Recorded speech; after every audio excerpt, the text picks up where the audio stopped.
Good evening, ladies and gentlemen, and welcome back to another round of the Community Super League Season 2, as brought to you by the Rapid Drivers Club community, as hosted via the Sim Grid. And it is the case, of course, our sim racing platform of choice for this series is none other than Assetto Corsa Competizione, available on PC and also the next generation consoles, including the PlayStation 5 and also the Xbox Series X. But it is the case, of course, that we focus on the PC version of the game, and of course that being the most up-to-date version and out there with all of the latest DLC and content. It is the case that our drivers tonight will be taken to the circuit once again, representing their respective communities or teams, if you will, in a frantic round of racing action. Now, our schedule for tonight, it's quite a packed one, is as follows. Times in British Summer Time, that's BST or UTC +1. It is the case that in just under 9 minutes time, we'll begin underway with our qualifying session, and that will be taking place at 7:15 this evening, and that'll be a 15-minute session where our drivers, of course, need to set the best possible lap in order to get themselves as far up the grid for the purposes of their starting position in our one and only race. That race following immediately after, and that will be at 7:30, where our drivers will grid up and go racing for 90 minutes, where it is a full feature race with a pit stop thrown into the mix as well, and where it is the case that our drivers will need to be smart with the strategy given our choice of circuit for tonight, but more on that in a short moment. And after the race, of course, we'll be bringing you post-race interviews with our top three finishers, so our winner and our two other finishers on the podium, and hearing their thoughts at approximately 9:10.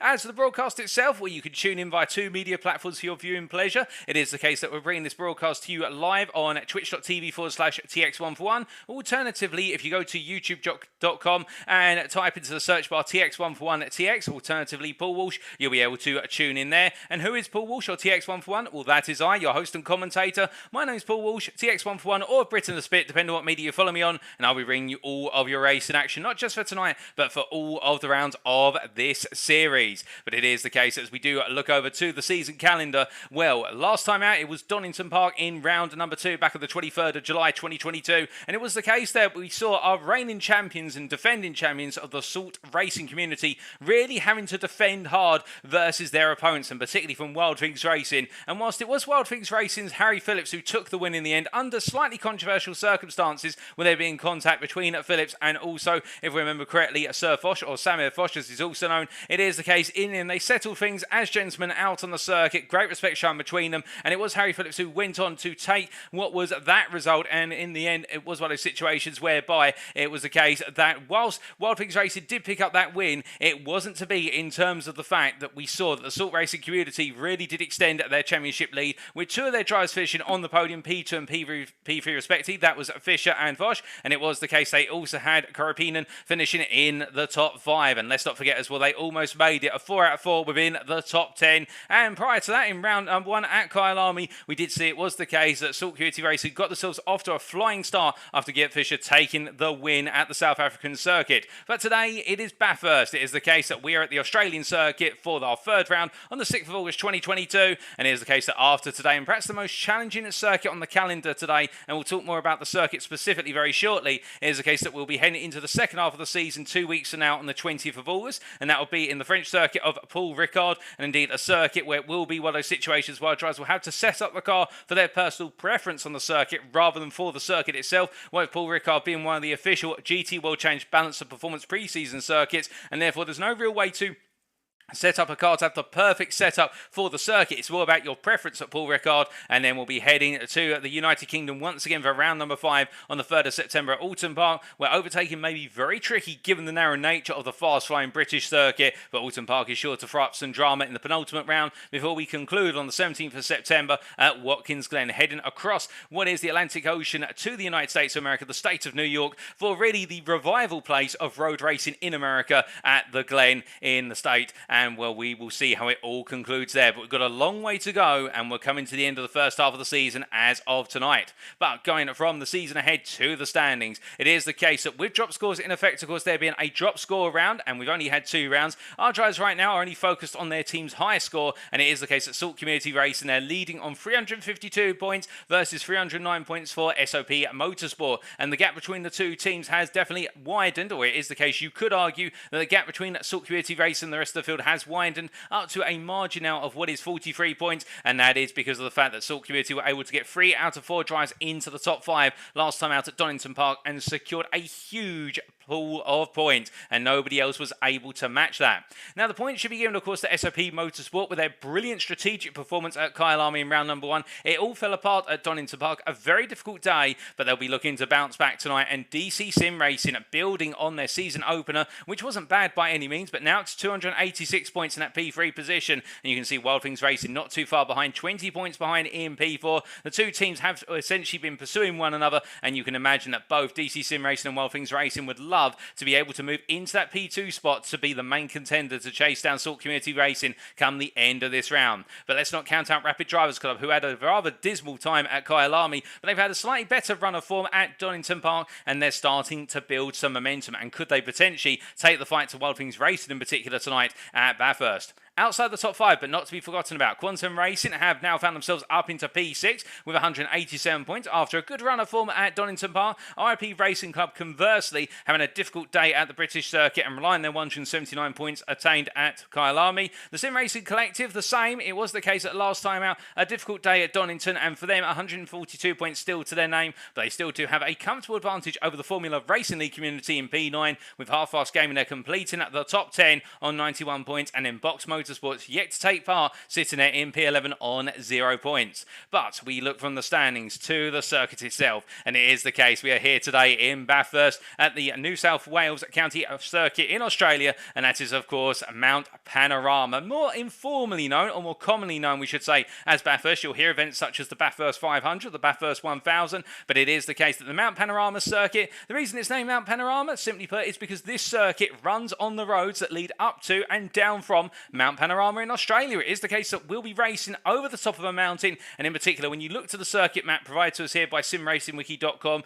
thank you to them as always, it is the case that really, once our drivers get through turn number 2, Griffin's Bend, and make their way all the way through into the drop to Forest Elba at turn number 18, they are going over the mountain, and then they're charging down it through what is the long Conrad Straight, running from turn 19 down towards the Chase Chicane at turns 20 through to 22. But you can imagine, therefore, that this is a circuit of 2 halves with a major overall elevation change from the lowest point of the circuit, which is down the start-finish straight, all the way up to the highest point, which is towards Skyline at turn number 11. It is the case that we have a total elevation change of 174 metres, one of the largest elevation changes you will see on your standard road racing circuit. And it is the case that, as a result, these 23 corners will really represent a circuit whereby the battles will come on the straights and on the opening and the very last few corners, because when our drivers go over the mountain, really from the cutting at turns 3 and 4 all the way through to Forest Elba at turn 18, it is so narrow that it is effectively a street circuit where overtaking is near impossible unless the driver in front of you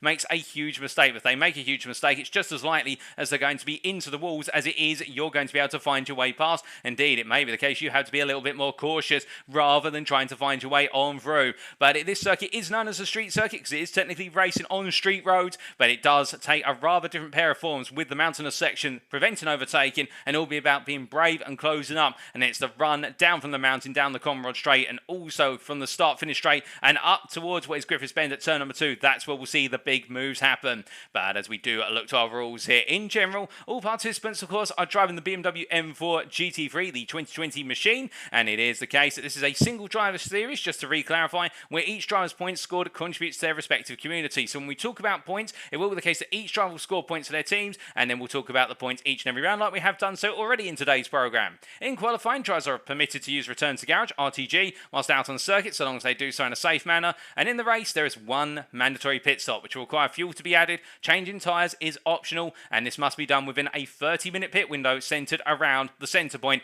of the 90-minute race. So what will be 30 minutes into the race, the pit window opens, and at 60 minutes, it will close. But that's enough about rules and regulations. I know what you're all here for. We're here for it too. Let's head to the circuit, and we can see Harry Phillips, our winner last time out, of course, at Donington Park, currently parked in the pit lane, waiting to go racing. And we do still have what is just under 5 minutes left in this final warm-up session. It is the case the server opened a little bit late today due to some last-minute driver changes for some of our teams. It is the case the guys at Rapid Drivers Club, particularly, as I'm to understand it, Alex Nunes having to frantically work their magic to get the server working at the last possible moment. But the big thing here is look at how much rain is coming down at the circuit. Now, we did have in the forecast the possibility of rain, and that rain has definitely definitely arrived, and local time right now, it is 6:10 in the morning here in Australia, and it is the case that rain is going to make an already nightmarish circuit in terms of the fact it's so difficult to race around here, and some drivers love it, some absolutely fear it, and it is the case that I do think that rain will only push to the matter the fact that our drivers will need to be bold and brave if they want to do well.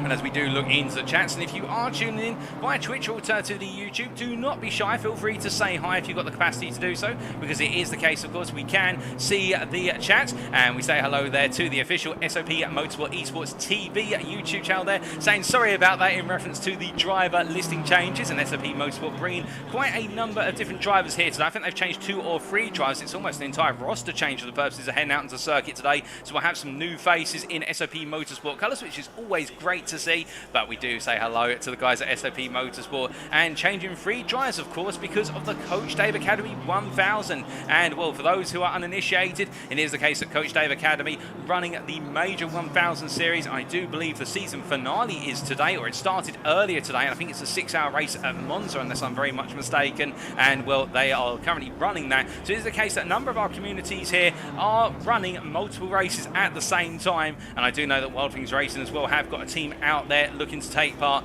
But as we continue to look around here, we see Tim Troquet by comparison making his way through turns 5 and 6 and charging on down through 7 and now up towards McPhillamy Park. He goes through turns 8 and 9, and well, the DC Sim Racing Dutchman here, well, it is the case we've seen that Tim Troquet has really gone from strength to strength over the opening 2 rounds, and he'll be looking to do so once again here. And DC Sim Racing really have been the team that have thrown those surprises. At Kyalami, they qualified incredibly well at Kyalami, but they fell back gradually over the course of the race, whereas at Donington it was the reverse. They struggled in qualifying, but they delivered in the race, and you can imagine if they can put the 2 together, they may just be really on form. But speaking of on form, all eyes will be on the Salt Racing community, and it is the case we see here Sir Vosh making his way up through what is turns 6 and 7 and into the triple complex of 8 through to 10 as he makes his way around the outside of a Quantum, well, that's an RP Racing Club driver there. And it is the case that Vosh, of course, when we did the post-race interviews with both Vosh and also what was Fisher last time out at Donington, they mentioned the fact that the team hadn't had too much time, or really hadn't had the opportunity to do too much practice for Donington, and really they had to improvise at Donington, and through improvising they picked up a double podium plus also a triple top 5.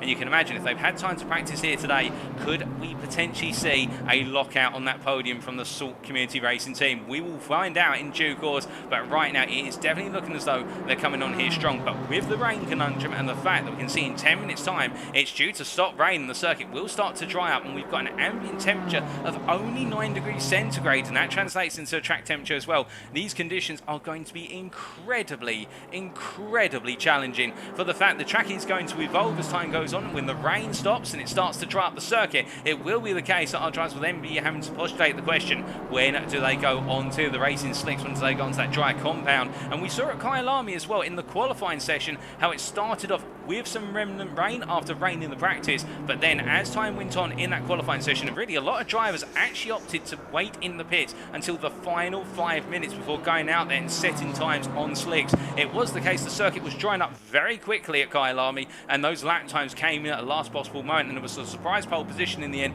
for Harry Phillips, albeit Gert Fischer looking so determined and on course to take that pole, but it wasn't to be. But Donington was a dry day last time out 2 weeks ago, so again, could we potentially have a Kyalami situation here, or could it be the case that we're going to see the rain keep on coming back as the time goes on? Well, we'll have to wait and see. But as we say hello there to Codex and Memory in the Twitch chat, and I hope you're doing well, Codex. It's been some time since we've seen you in the chat, but I do hope your health's all good. And we can see there SOP Motorsport in the YouTube chat saying 2 full server failures at SimGrid today. Well, hopefully the curse of server failure does not follow us into this series, of course, with the challenges we had in getting the season underway, albeit what was 4 weeks ago. Well, it was meant to be 6 weeks ago, of course, but we had to delay the season opener by 2 weeks due to some pesky individuals who decided they didn't want us to go racing, but we said we wanted to go racing, so we found a way. And we see Red Nandito here making his way back to the pit lane, and now we are waiting to go into the qualifying session. But as our drivers are already parking up right now, the majority are. We do still have some out there putting in some final practice laps. We've got David Hester here from Half Fast Gaming, and the number 64 driver charging his way down in towards what is the chase chicane here. And we'll bring you some on boards in the qualifying session, of course, to give you a flavour what exactly it's like to drive around here at Bathurst. And I'll be honest with you, having driven around here on the simulator, and particularly in Assetto Corsa Competizione, it is the case. This is one of the circuits which absolutely scares me as a sim racing driver. It is a circuit which is not for my faint heart, and you'll see why when we ride on board. Some of you, I think, will get the ultimate adrenaline junkie rush feel from it, but I'm not one of those individuals. But at the same time, this is definitely one of those circuits which you could not miss out on a major racing calendar, and it's great to see that it's made its way onto the Community Super League calendar for Season 2, and well, Hester, the only driver out there at the moment. I do believe he has essentially registered the end of his lap, and we do see Matt Leyland here from RIP Racing Club, the Briton, making his way down towards the final corner. We have got a couple of drivers still putting in those final qualifying laps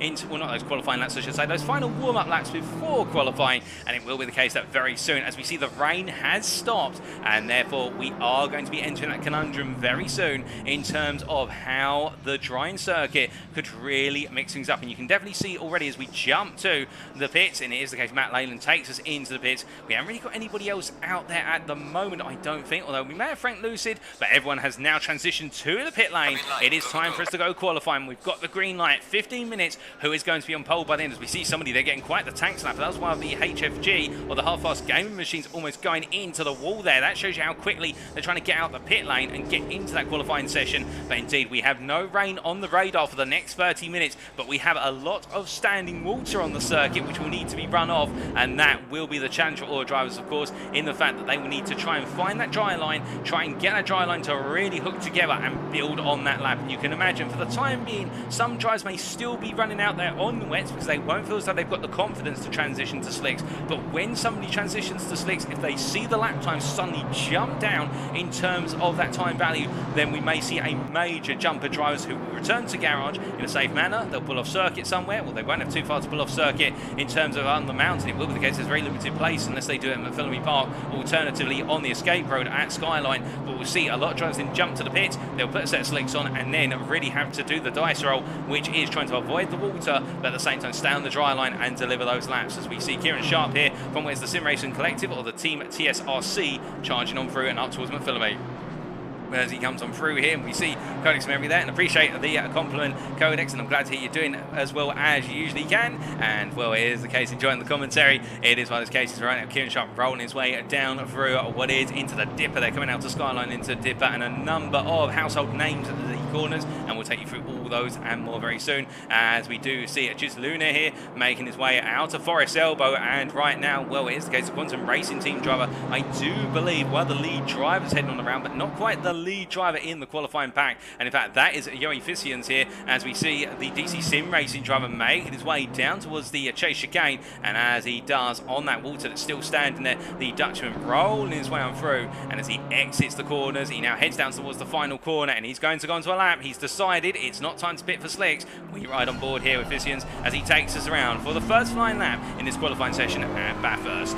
So charging across the timeline and heading down towards turn number 1, looking to the right into Hell Corner. He'll be braking as close as possible to that 50 board, and as he comes down from 4th to 2nd gear, into 1st in fact, and rolling the car out, using the exit curve there to help stabilise the car, and now charging up the hill towards turn number 2. Completely flat out hit going uphill, so you'll delay those gear shifts until as high as possible in the RPM range, and as he makes his way over the crest, now drops into the dip, and then uphill he continues to go, and looking for his brake mark on there to be the 100 metre board, and coming all the way down from 5th gear to 3rd, then to 2nd to try and turn the car in through what is the difficult corner at Griffiths Bend, and then making his way up into the cutting through the kink of 3 here, a lift off in 4th gear before breaking the straight line down to 1st gear through turn number 4, which is officially the cutting, and now charging for the double right there is turns 5 and 6, and absolutely full on the throttle here. Maybe a small lift in these wet conditions through turn number 6 before heading into left-hander 7, just missing the wall there and using the apex curve to turn the car now through the kink of 8, then a lift off here in 5th gear, dropping a 4th in fact. Oh goodness me, and the car understeering away, then a whack to the wall. He'll carry on the lap, does Fissians, but as he makes his way from McPhillamy at turn number 10, now heading over the rise into Skyline. Now it's all downhill from here as he heads through 11 into 12, trail breaking his way down the gearbox to 1st gear, through 13 into the dipper of 14, that left-hand drop before he goes for the right and king of 15, and then through the left-hander of 16 into Forest Elbow, trail breaking through 17 into the Forest Elbow corner, turn number 18, down to 1st gear as close as possible to apex wall, and then slamming on the throttle and looking to get on the power as soon as possible through the kink of 19, and that's the run down the Conrod straight, completely flat out, all the way down here. And this is where we'll see our drivers reach their maximum possible speeds. By the time they get to the braking zone for what is the chase, they will be in excess of 160, perhaps even 170 in the tow. And as they make their way through the kink of turn number 20, Lucian's braking, using the right-hand boards there of what's the 150 metre board to sight his brake marker somewhere between 120 to 150 metres. And as he rolls his way through the chicane, up into third, up into fourth gear very shortly. One more corner between him and setting the first flying lap of this session, and braking into where's the last corner here, rolling his way through the left-hander. And as he does, Murray's corner that is, he crosses the timeline. And what's it going to be for Phissians? It is a 2:09, but that whack to the wall, of course, will cost him some major time. So he's 2 seconds of a Harry Phillips' time, just behind of a 2:07.992. But looking at further afield, it is the case. We see David Hester there, parks up on the side, coming out of what is Forest Elbow, and I think he's just understeered a little bit too deep. And Forest Elbow, a very tricky corner, given the fact that it's a downhill braking zone. When you brake in a car downhill, and you may have experienced this on your road car, albeit you won't be travelling at the speeds that these GT3 machines are, it does feel as though the car wants to flow away from you in terms of the fact, because you're braking downhill, the car's naturally got momentum to go down an incline, and therefore you do have to put a little bit more braking force in it. It'll feel that way. Well, it is the case in these cars when they're braking down to Forest Elbow, they have to brake earlier than you normally would if you were running on flat ground, for the simple reason, once the car builds up momentum, you start to feel it want to understeer, and that is what David Hester experienced there as he pulls out the way of everyone coming on through. But meanwhile, looking from him to one of our Rapid Drivers Club drivers here of Tom Davidson. Of course, the Rapid Drivers Club community having their own team mentor, and you will have seen from the thumbnail prior to today's stream, you saw their livery in full making its way around in a pre-practice session. But it is the case, Tom Davidson here in the 842 car, looking good at the moment in P5. And the thing is, of course, when these changing conditions and a circuit, which is a very different style of circuit compared to our two-season openers, where it was the case, it's all about the sweepers at Kyalami and at Donington. Again, there was a major emphasis on the sweeping corners, but also hairpins to a lesser extent. It is the case here, we've got a circuit which is more about consistency and also a bravery, particularly over the mountain, and track position is going to be so key here. Now, something we haven't really talked about as we watch Davidson make his way over the skyline and now down towards the dipper. But what you'll notice is, as our drivers make their way over the mountains, so as we say, from the cutting really, all the way through to Forest Elbow, it's so tight, and that's where the whole circuit gets its street circuit feeling from, is the fact that it's so tight over the course of what is effectively 16 corners, that means our drivers don't really have any overtaking opportunities unless the driver in front gets it horrendously wrong and really gives up the position. Otherwise, you just have to sit there. So what you can imagine is, in terms of pit stops today, we could potentially see the race decided not just on a driver who leads out front, but also that leader could come into the pit, end up in traffic that's yet to pit, or alternatively they come behind backmarker traffic and they just simply have to wait, and they lose all the time they're potentially looking to gain, and we could see the result disappear away. And we've seen that time and time again in both real world and also sim racing leagues as hosted using the Bathurst circuit. It is the case that this circuit definitely means that strategy becomes so pivotal, and who will be able to master that, because qualifying is going to be critical. Track position from qualifying will definitely earn an advantage, but you can imagine then that's got to be translated into the success over 90 minutes of the race. And Tom Davidson returns to P5 there as the lap times are continuing to improve, and you'll notice now as this qualifying session continues to go on, as we see one of the Quantum Racing team, the QRT machines, coming out of the pit lane there and letting Davidson go. And I do think it is the case, we have got there the number 24 car of Tyler O'Shaughnessy. In this case, he makes his way up the hill, and as the number 24 car makes his way on through, and our cameraman is very lackadaisical there in terms of turning the camera on around. You can see how that circuit is really drying up as they're starting to form that dry line. Although O'Shaughnessy there taking a bit of grass and a whack to the wall into what was Griffiths Bend, and that is going to be a return to the pits most likely, because that is a big whack, or at least some major aero damage. That's going to cost him at least 4 or 5 miles an hour down the major straight. Well, here's the case, he's going to soldier on here. I don't think he's really got too much time to consider a jump to the pits, but we're definitely also getting the sun starting to appear, as it is the case that you can see on the weather radar tracker in the top right corner of your screen how we have got a combination of sunshine and clouds starting to form really, and no real rain on the radar for the next 30 minutes. This track could evolve and those lap times could really come on through. And in terms of the fastest lap time right now, it is held by Harry Phillips and Wild Things Racing, who is sitting on a 2:07.477 as it currently stands, 4 tenths faster than Gert Fischer, and Timu Karapinen currently a 10th off of his teammate in P3. But meanwhile, we look from O'Shaughnessy to a bit further up the order, and in particular to Christian Carrera, and we see the SOP Esports racing driver here, or the SOP Motorsport representative from Brazil in the 226 car, making his way uphill, and we've got the long traffic jam of cars now, and we just saw Benedict Bratz there just a bit in front of Luis Carrera as he makes his way up the hill towards turn number 2, and this is where qualifying now starts to get a little bit dicey because you don't really want to end up caught in the traffic jam, and it can really hurt you in the long haul as our drivers continue to roll on through. But as we see Luis Carrera rolling his way on out of the corners, it is a situation where he is currently 2 seconds off of that fastest time in P16, and you can see it is the case that those lap times for some drivers have evolved massively. In terms of our top 10 are currently all within 1.2 seconds of each other, and then we do have a whole second all the way down to what is P19. It's really from what is about P14 downwards where we've seen all those lap times cluster together with what is there in P14, Gergli Kunzabo, who is currently in that P14 position. I do believe that he has taken over. He's running in the BMW Motorsport machine, but I believe he is representing, unless I'm very much mistaken, the Hungarian. He'll be representing SOP Motorsport here today, although not quite in the SOP Motorsport colours. I think it may be the case he hasn't quite put on the livery at the last possible moment, so that is the case that we're going to have to guess. But if SOP Motorsport is in the YouTube chat still, if you could clarify whether he's one of yours, that would be absolutely grateful, so we can make sure that we know who Kunzabo is racing for. But as he makes his way through, it is the case he drops to P15 there, with the fact that we do have Tom Griffiths taking that P14 position. 5 minutes still on the clock, and I think it's time that we do bring you another onboard lap here, and we do see Jonathan Reed from SOP Esports representing SOP Motorsport course making his way through what is turns 21-22 through the chase chicane, and as he comes on through, he's got one of the RDC machines just in front, and you can still see that water on circuit. So I do think most of our drivers still not quite in the mood for making the big change to slicks unless they already have, and we haven't quite seen it, but we do ride on board here with Jonathan Reed as he takes us around for another lap heading up towards turn at number 1. Now, of course, the difference between this lap and the one we previously rode on board with in terms of riding with Phissians is the case that, well, firstly, we may not see the car go to the wall, making its way through turn number 9. We're seeing a very tricky corner there, and Phissians hitting the wall is not uncommon at turn number 9. But as we see Jonathan Reed charging up the hill now we should really see Reed and company all feeling a lot more confident in terms of, you can see, look how much the track has dried up on the first major straight as he rolls his way into turn at number 2 here through Griffiths Bend, and having to be a bit hesitant on the throttle there. The car wanting to understeer, and now heading up towards turns 3 and 4 into the cutting and charging on through.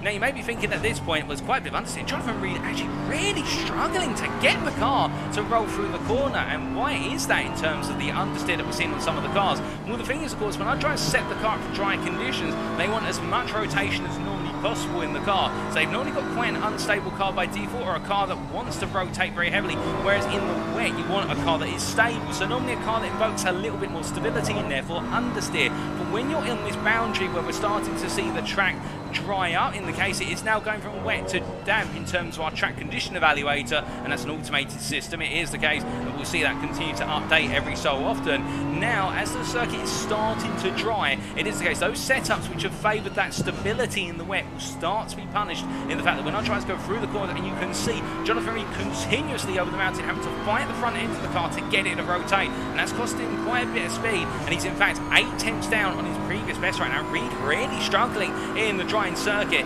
and that's the problem. You have to think about what setup's best now. Do we see drivers very quickly jump to the bits, such as Davidson, who's jumped to the bits? He's gone to P3, has Tom Davidson, and I wonder whether he's going to take a gamble on really now trying to go for a setup that leans more towards a dry qualifying session, which is a valid attempt, of course, but you only have 1 lap to try and make it work, and that is the conundrum that everyone will have to face. But Jonathan Reed definitely struggling as he makes his way down towards the final corner, and well, I think this may be used more as a setup lap rather than what is an actual fast lap as he comes on through. But as we see him cross the timing line there, we do look from Jonathan Reed to our current pole sitter, who's just behind him, and that is the Finn from Salt Community Racing of Timu Karapinen, and it is the case he is currently on pole ahead of his teammate Gert Fischer by 700ths of a second. 2 minutes left in this qualifying session. It is the case we still have clouds and sunshine, no more rain on the horizon for the time being, and the circuit is continuing to dry up, and as it does dry up here, it will be the case that all of our drivers will be finding themselves in that major challenge now in terms of they've got to give it one last go in terms of that lap time. And speaking of one driver who's getting it one last go. Harry Phillips and Wild Things Racing, he's currently on the lap where he is running 2 tenths faster than his previous best. And this, if he improves, well, in fact, under brake, oh, goodness me, carrying way too much speed there into the chase chicane. He has to rally cross his way back onto the circuit. Well, that's going to be an invalidated lap, of course. But Harry Phillips getting it wrong. He'll only have one more attempt. But you can see how he's trying now to go more aggressive. He's trying to lean the car more towards the dry lines in terms of his braking points and the amount of speed he can carry. And he'll give it one more shot. But meanwhile, Nick Timmerman's here from DC Sim Racing, where it's the case his livery hasn't quite loaded correctly today, unfortunately. So we won't see him in the splendid yellow, white and black colours. He's going to be in an all-black car, which sometimes you'll see drivers running around. If you're racing on a Assetto Corsa Competizione, you'll see the cars all in black, and that's most likely because they're running a custom livery, which you don't have loaded, and therefore they run in all black, of course, because it's the standard colour if you want to try and avoid any colour clashes. But speaking of clashes, Timmerman's into the wall there, coming into the cutting and behind him. Oh, goodness me, that's the number 77 car also following him into the wall, and that was very unfortunate there. And it is the case that 2 drivers falling victim there to the cutting. And well, meanwhile, speaking of one driver who won't be trying to fall victim to any corner as he makes his way down what is the common straight, Gert Fischer, who's currently matching the fastest time set by his teammate Karapinen. And will Gert Fischer here be able to improve with only 30 seconds left on the clock? He will, I believe, not have enough time to get another lap in, or if he does, it's going to be very on the margin. In fact, I think he's just about going to have time for one more lap. But has he timed it right here as he makes his way through the chicane and down towards the final corner? He heads down towards Murray's corner. We see one of the half-fast gaming machines. Oh no, that's not good news for Gert Fischer. And oh no, now that is a disaster, and that's a miscommunication there. And Gert Fischer at this point will be absolutely foaming at the mouth in annoyance. He will just about cross that timing line for that lap that was looking good for potentially pole position. It's all gone wrong, and well, he has got one more lap in him. But right now, Harry Phillips, who was on a flyer of a lap, he was going 2 tenths faster over the mountain. He's actually lost that time coming out of Forest Elbow from what we're hearing on our calculator. So it is the case as Phillips makes his way down Conrad. He's lost a massive amount of time. The check flag is out, so we've got those lap times coming in, and we can see Leon Seeley there. P6 will be the best he can do, half a second off that fastest lap. Meanwhile, as Phillips rolls his way through the chicane and down towards the final corner, where he's going a tenth faster. Wow, Tom Davidson, meanwhile. Well, here is Tom Davidson, currently 2 tenths up on his previous best, and as he makes his way there through turn number 9 and up into 10 into McPhillamy, right now, Davidson really gaining a load of lap time as he rolls his way on through and almost going purple, in fact, as he heads up to the crest and now down towards what is the dipper. He rolls, he trail breaks his way on through. He is currently 2 tenths faster than his previous best, almost 3 tenths faster, and that would put him within reach of potential pole position, but that lap time will ebb and flow. And where is Fischer out on the circuit? Because he also is putting in an absolutely staggering lap right now. Where is the case? Here is Fischer as he makes his way down through the skyline and in to the dipper, and he is currently 1 tenth faster than his previous best, and that's all he needs to take pole, is be a tenth faster, with Karapinen right now not improving on his final lap. Karapinen is actually 4 tenths down, so as a result, it's going to be a prospect of Fischer potentially sneaking that pole in. But we look back to Davidson as the camera pans around to him very shortly, as that's why the SOP Motorsport machines of Jonathan Reed, I believe, making his way down into the chicane. But Davidson here, well, he's currently 2 tenths up. He could do it. He could sneak this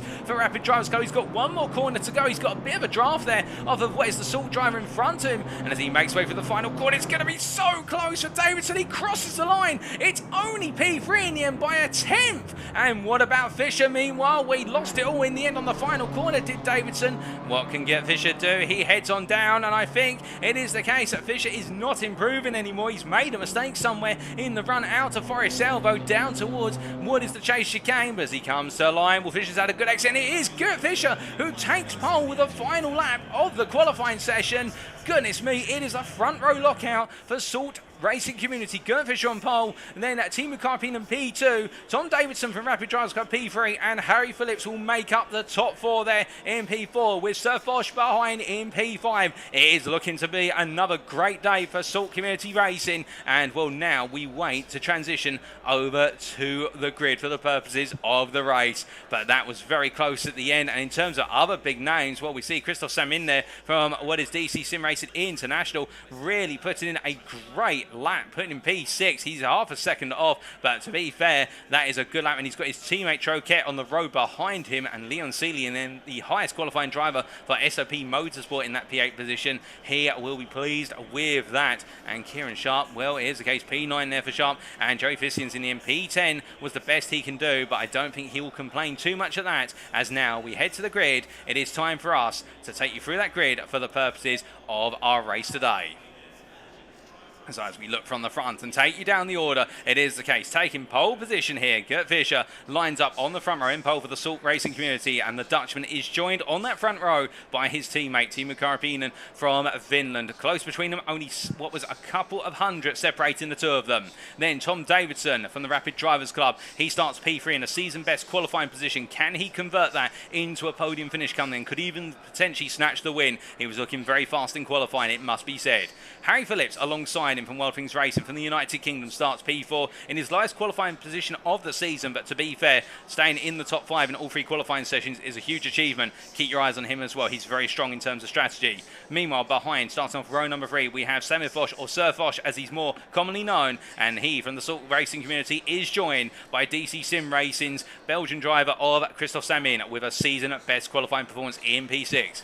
Tim Troquet behind, DC Sim Racer as well in P7. The Dutchman there being joined on the 4th row by Leon Seeley, the SOP Motorsports driver. And then behind, Kieran Sharp from Team The Sim Racing Collective in the season best qualifying performance P9. And the Briton is joined by DC Sim Racers Joe Fissians on what is the 5th row. The Dutchman there qualifying well in the end after a difficult start. On row number 6, outside the top 10 in P11, SOP Motorsports Jonathan Reed, and he is joined by Nick Timmermans from DC Sim Racing, the Belgian there in P12. We then have Michael Races in P13. What is there, our driver in the Red Kings Motorsport livery, but I believe that may be a slight mistake there in terms of the livery he has picked, but he is being joined on that row by Rob Taplin in P14, the Wild Things Racing driver from the United Kingdom. On row number 8, we have Alex Nunes, the Portuguese driver, and of course our host for this series, and the Rapid Drivers Club driver. They're being joined on that row by Gergely Konzabo, and in P16 there, the Hungarian will have it all to do from P16 on his debut. Tyler O'Shaughnessy there for Quantum Racing Team with a good qualifying performance, P17 the Briton, and he is joined on row number 9 by Mark Bunyan, and the SOP Motorsport driver there making his debut in the series today, with SOP Motorsport having to make multiple driver changes due to the Coach Dave Academy 1000 that's ongoing in parallel. He starts in P18. In P19, starts off our 10th row, we have the Polish driver of Randy Nandito, and he is joined by what is Tom Griffiths there, the Quantum Racing Team driver from the United Kingdom, starting at P20. Frank Lucid behind from Rapid Drivers Club starts P21 the Briton, and he is joined by Matt Leyland, P22, and the RIP Racing Club having difficult qualifying sessions so far this season. Bathurst has not been an exception, but Leyland I should say, not Mayland. Leyland starting at P22, and he'll be looking to try and sneak into the top 20 in early order.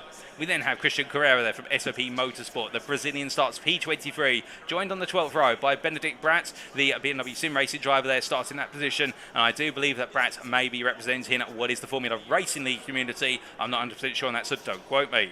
Then behind them is Leighton Austin from Quantum Racing Team from the United Kingdom. He starts off our 13th row and is joined by Richard Pixley from Wild Things Racing. And a difficult qualifying session for Pixley. Not where he wanted to qualify, I suspect, P26, but he's got a lot of work to do.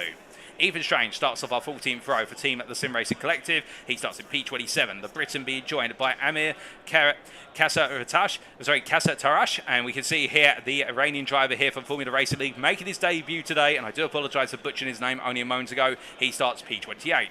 Juice Luna in P29, the Quantum Racing Team driver from the Netherlands, being joined on row number 15 by Luis Alkitsu in P30, albeit I think we just had somebody disconnect, so it is the case we may have a gap on the grid. We then do have Luke Garr starting what is P31, and the Half-Fast Gaming driver from Canada starting off our 16th row alongside what is David Hester, P32 from Half-Fast Gaming, and then we have Alex Curto on the final row in what is P33, started off a lonely row number 17, and he's got it all to do from the back of the grid. But as we look from the back of the grid to the front of the grid, it is the case that we do look to the Helicam here, and absolutely brilliant to see over 30 drivers taken to the grid today. Although who have we lost is the big question that you may be asking. We are trying to identify who exactly we've lost on the grid here, and we are just checking in with the organisers. I don't think it's anybody within the top 10 we've lost. I think it may be a bit further down, somewhere around the top 20 or just outside the top 20, but it is the case. As soon as we know, we will let you know. But you can see all the drivers guys in their splendid liveries here, in their full fever. And in fact, we've lost a driver. You can see the gap of the grid. They're actually quite far back down the grid.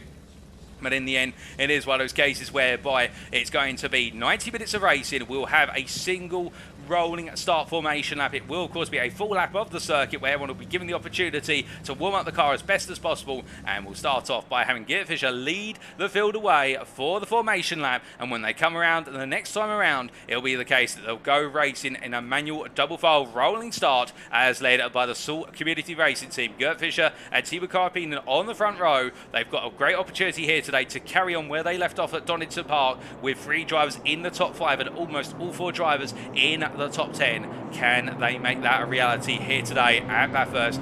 We will find out in short order. But as they all make the way up the hill now, it is the case. We'll see everybody in single file looking to do quite a bit of weaving here to get some temperature in the tyres. It is the case that between what was the qualifying session and the race session, we have seen the standing water drain away. It is a dry circuit, albeit it's a very green circuit. It's very raw. It hasn't got much rubber laid down there at the moment with the rain washing away what rubber we had from the support races earlier on in the weekend. But it is the case that as Joe Fissis makes his way on up, they'll all be thinking about where is the attacking positions. Well, they're going to have to attack early and then settle down into a rhythm over the mountain, and they'll be keeping their eyes on that weather radar because we could have rain reappear at any moment, given the fact we've got quite a bit of cloud here. And also on the radar, we have been hearing that whilst we haven't got any rain forecast in the next 30 minutes, if the rain was to come in the pit window, particularly at, say, the 45-minute mark, then that puts a huge question on our drivers. Do you try to stay out and outlast the rain whilst the pit window's open, or do you potentially run the risk of having to double stop? And remember, each pit stop will cost a sizable amount of time. It's over 30 seconds just stationary if you want to, well, it's 30 seconds if you want to change tyres alone. So you can imagine with the pit time loss in terms of the tyre change, plus also entering and exiting the pit lane, you're looking upwards of 45 to 50 seconds to coming into the pits for a tyre change, or just putting fuel in. You're still going to be losing at least 30 seconds, and that will be on the minds of our drivers. They will not want to come into the pits multiple times if they can afford it. As we ride on board here with our newcomer of what is Assetto Corsa. It is the case the Iranian driver here got a bit of pressure on his shoulders. Formula Racing League, of course, a major community. All of these communities, or the majority we should say, are active communities on the SimGrid website where you could take part in their official series that they run on Assetto Corsa Competizione. And I believe some of them also reached out to other simulator platforms such as iRacing and whatnot. And it is the case that Assetto Corsa represented a league which runs multiple events year in, year out. And the Formula Racing League, much like Rapid Drivers Cup, much like what is Hot Fast Gaming, looking to do their utmost to provide a series for both pros and rookies alike. But Assetto Corsa today will need to be one of the pros in his communities. He'll need to represent them well, and I'm sure right now he'll be looking to do everything he can as he makes his way down towards what is the Dipper very shortly after going through Skyline. I believe there was Ethan Strange who may have missed out in terms of being on the grid. He is in the pit lane right now, Ethan Strange, so we may see him start from the pit lane in P33. It may have been the case it was the fault with the car. Oh, goodness me, and we've got a car pointing the wrong way there. Now that is a surprise and not a good one to be sure, and that I believe is the SOP Motorsport machine of what is Christian Carrera there. Well, he's had a spin at the Dipper on the formation lap. He's going to have to go some with damage to that car to get back into his grid position in this formation. Thankfully for him, we do have ghosting where drivers can drive through one another in the formation lap, and he's got a long way to go, and he's got to hurry up here because of the fact we're not too far away from starting to build that formation with the cars all heading their way down towards what is the chase chicane. But thankfully for him, I think he's found his position in the Audis in that P23, so he'll be okay. But that was almost a shocker at the start, and I think he has to worry about some potential damage to the car, or at least some extra wear in those tyres early on. But as we look from him to what is Nick Timmermans here, and we can see Timmermans coming down there, all coming down in that formation, and here's the DC Sim Racing driver making his way on down and in to the chicane, and now we see them all making their way into that double file, starting from what is the 6th row. What can he do from there? He'll need to make some ground early on, but if anybody can, Timmermans can. Indeed, DC Sim Racing are renowned for making early moves. But now we wait for the moves of Gert Fischer as he heads to the final corner and takes us to the green for round number 3 of the Community Super League Season 2, brought to you here at Bathurst.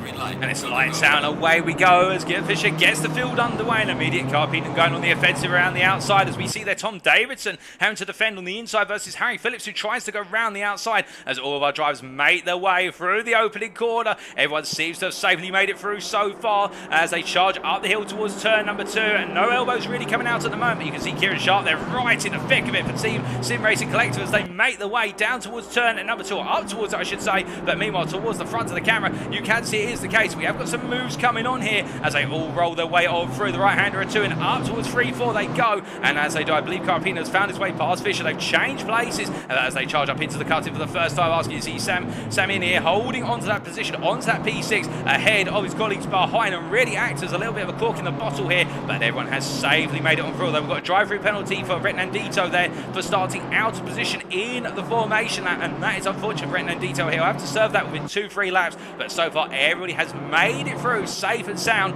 through the opening 4-5 corners, and now it's over the mountain for the first time as they charge on around, and we can see Benedict Brands here losing a position to what was Retnandito, and as he rolls his way through Phillips Park, it is the case. He's fallen back a little bit from the Polish driver in front as they make their way over Skyline and down into the Different as all they all come down here. It's going to be very close, but you can see them all literally nose to tail, and this is what Bathurst is all about. You've got to stay so close over the mounting and down into Forest Elbow so you can go for those moves as you head down towards what is the chase chicane down the Conrod Straight. And as we see Timo Carpino here charging on down, it is the case that he and Fisher are right now trying to run away. Harry Phillips has found his way past Davidson off camera. I think that's actually happened into Forest Elbow by sounds of things. Alternatively, it was up at the chase. We're waiting for confirmation of that.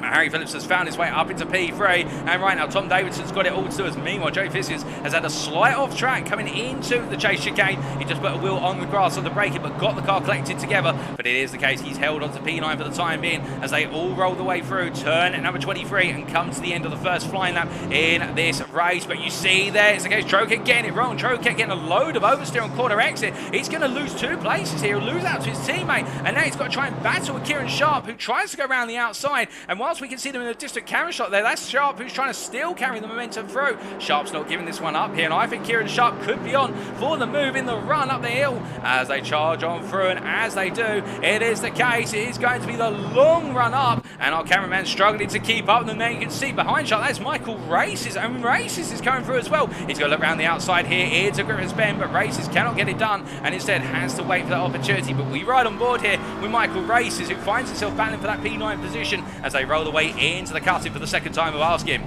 Now, as they do, of course, he'll have one mind on the driver in front. He'll also have one mind on the driver behind. And what you really have to do here as you go over the mountain, you have to focus on what you can do and just make sure the driver in front hasn't suddenly had a major slowdown and you have to suddenly slam on the brakes. You can't really think about the driver behind because at the end of the day, you have to trust the driver behind. It's not going to try and do a silly move up the inside, say, to put Phillips here unless you've made a major error. So that's what our drivers have to think about here. They just have to think, get over the mountain and get down off the mountain. And if they survive the run over and down the mountain, then they've made it through for another lap as they come charge on down. And it's Michael Races here who looks to try and close up to Sharp, and Sharp is just missing the wall on quarter exit at 15. And as they head into Forest Elbow, you can see how Races really trying to get the car to bite into quarter 8. Makes this a whack to the wall there for Michael Races at Forest Elbow, and that is going to hurt. And you can see already how he's lost that momentum to Kieran Sharp, and indeed some aerodynamic damage, and that will cost him 1 to 2 mile an hour on these long straights, particularly both the straight up the mountain and also here Conrod as they head down towards the chase chicane. But as they charge on down, it is the case at this point that Races just has to be patient. And speaking of patience, where it is the case, we can see here Wild Things Races, Rob Taplin looking for the move up the inside. Oh, well, he's trying for Reed then. He gets in the run, and Reed and Taylor both go a bit deep under braking. But in the end, they survive the corner, and behind them, there's Alex Nunes who tries to get involved here in the battle for P12. And Nunes right now can't find his way on through. He's having to be patient, and that P14 position is the Portuguese as he rolls his way through that left-hander to complete the second lap. But as they come across that timeline, you can imagine that Alex Nunes definitely wanting to go fighting here and trying to gain places as the time wears on. But he's got the pressure as well of Gonzalo behind as they make the way on towards what is the first major straight. But as they charge on up here, we'll also see whether some cars have been setting more for straight line speed than others. And you can imagine that if a driver or a team can get away with setting their car a little bit less downforce, we should say, a bit of emphasis on straight line speed, they could really serve to gain in these long runs as they charge up the hill. But Nunes not able to find his way on through, although we do see a small mistake there from what is Jonathan Reed, but not a major one that can be punished. And as they make the way up into the cutting, you see Kunzabo, they're trying to go round the outside, but Nin has to back out on that outside line. There's no way to go around the outside there unless you're fully alongside and you've got your nose ahead into turn number 3. Because then you can lay authority on the line. You can claim that you had authority to the apex of turn number 3, but Kunzabo, they're not even remotely close enough to be able to complete that move and sensibly back it out. Otherwise, we're going to see 2 drivers into the wall. But as they make the way into McPhillamy Park, into turn 10 this time around, Nunes, I think, will now have to worry a little bit as we see Taplin, they're just disappearing off into the distance. I wonder if Rob Taplin has focused all his setup, and indeed, his focus has been on the race today, and qualifying's been an afterthought, because right now, Taplin is absolutely flying just outside the top 10, and it is showing. But as they charge on through, and is the case, we are seeing some drivers really starting to get their teeth in to the race. And well, speaking of one driver who's really getting into the fight, we see what is the Wild Things Racing driver here of Richard Pixley running in P23. He's in amongst this group, I can promise you and reassure you that. And you can see him here as he makes his way past our cameraman. It is the case, he's chased after Carrera as we see a stop and go 30-second penalty for Strange, and I believe that may be for speeding in the pit lane. Now, that would have been for his pit lane start, albeit that's a bit of a disastrous way to start your race from the pit lane and then picking up what is a speeding penalty. But meanwhile, behind, we see Kesra Tarash make his way for the move on the inside to outside run down towards where's the chase chicane. Side by side there with what is Juice Luna, and there's a bit of contact. Oh, goodness me, Benedict Bratz gets him all the way to the wall there. Some snap oversteer on the power on exit 21, and well, Bratz gets it wrong. Tarash gets it wrong as well in terms of going a bit deep, and well, 2 drivers have got it wrong in their own instances, and well, Castarash has now got it all to do in terms of recovering after he's let through not just Juice Luda, but also what is Alex Curto from Half Fast Gaming. But I think it is the case we're only 7 minutes in, we've still got plenty of time, and I think that rivalry is only going to start simmering on the fire. It's not going to boil over just yet as they continue to charge on. But speaking of charging on here, we do look to Geert Fischer, and it is the case I'm hearing he's just had a small incident at turn number 3 and 4. I think he's just gone slightly wrong and put a couple of wheels off of what is the racing section of the circuit. So beyond those white lines in the cutting, because he was closed up to there by Carpine and his teammate. You can see this top 2 out of the 2 Salt Community Racing drivers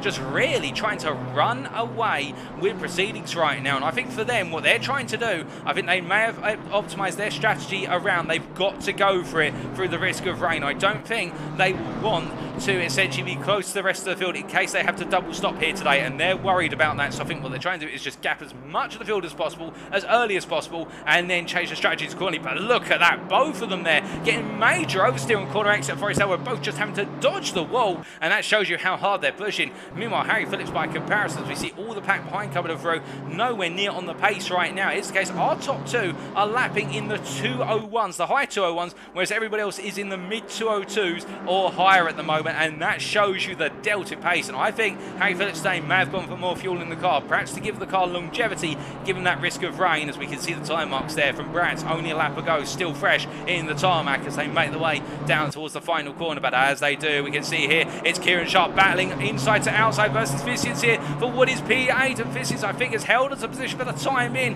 as we're hearing that Geert Fischer and Carpine are battling themselves up front. But right now it looks as though Fissians holding on to that P8 position, and we ride on board and look back here from the DC Sim Racing driver as he goes onto another lap, and look at this, we've got 4 drivers all scrambling for P8, and that's Michael Races up the inside there of Kieran Sharp into turn 1, and they both just about survive it there, but Races has to back out. It is the case that he can't get the power down, and Fissians in the end I think will feel very happy. There was some contact between the two of them, just a little bit of a door rub, so nothing major. But right now Joey Fissians is trying to break away, and look at that, that's Races who right now is under major pressure behind, and well, he's got the pressure of another DC Sim Racing driver, and that is the driver of Tim Troket who's trying to come on through, who's running in P11, and behind him is Rob Taplin, and Rob Taplin right now is running a whole second a lap faster than these guys because he's not battling, and the Wild Things Racing driver is coming onto this battle very shortly. But as they make their way on through, I can confirm at the front of the field we have had a swap of leader. It's Carpina now who leads ahead of Geert Fischer. I think there is a bit of teamwork going on with the Salt Community Racing drivers,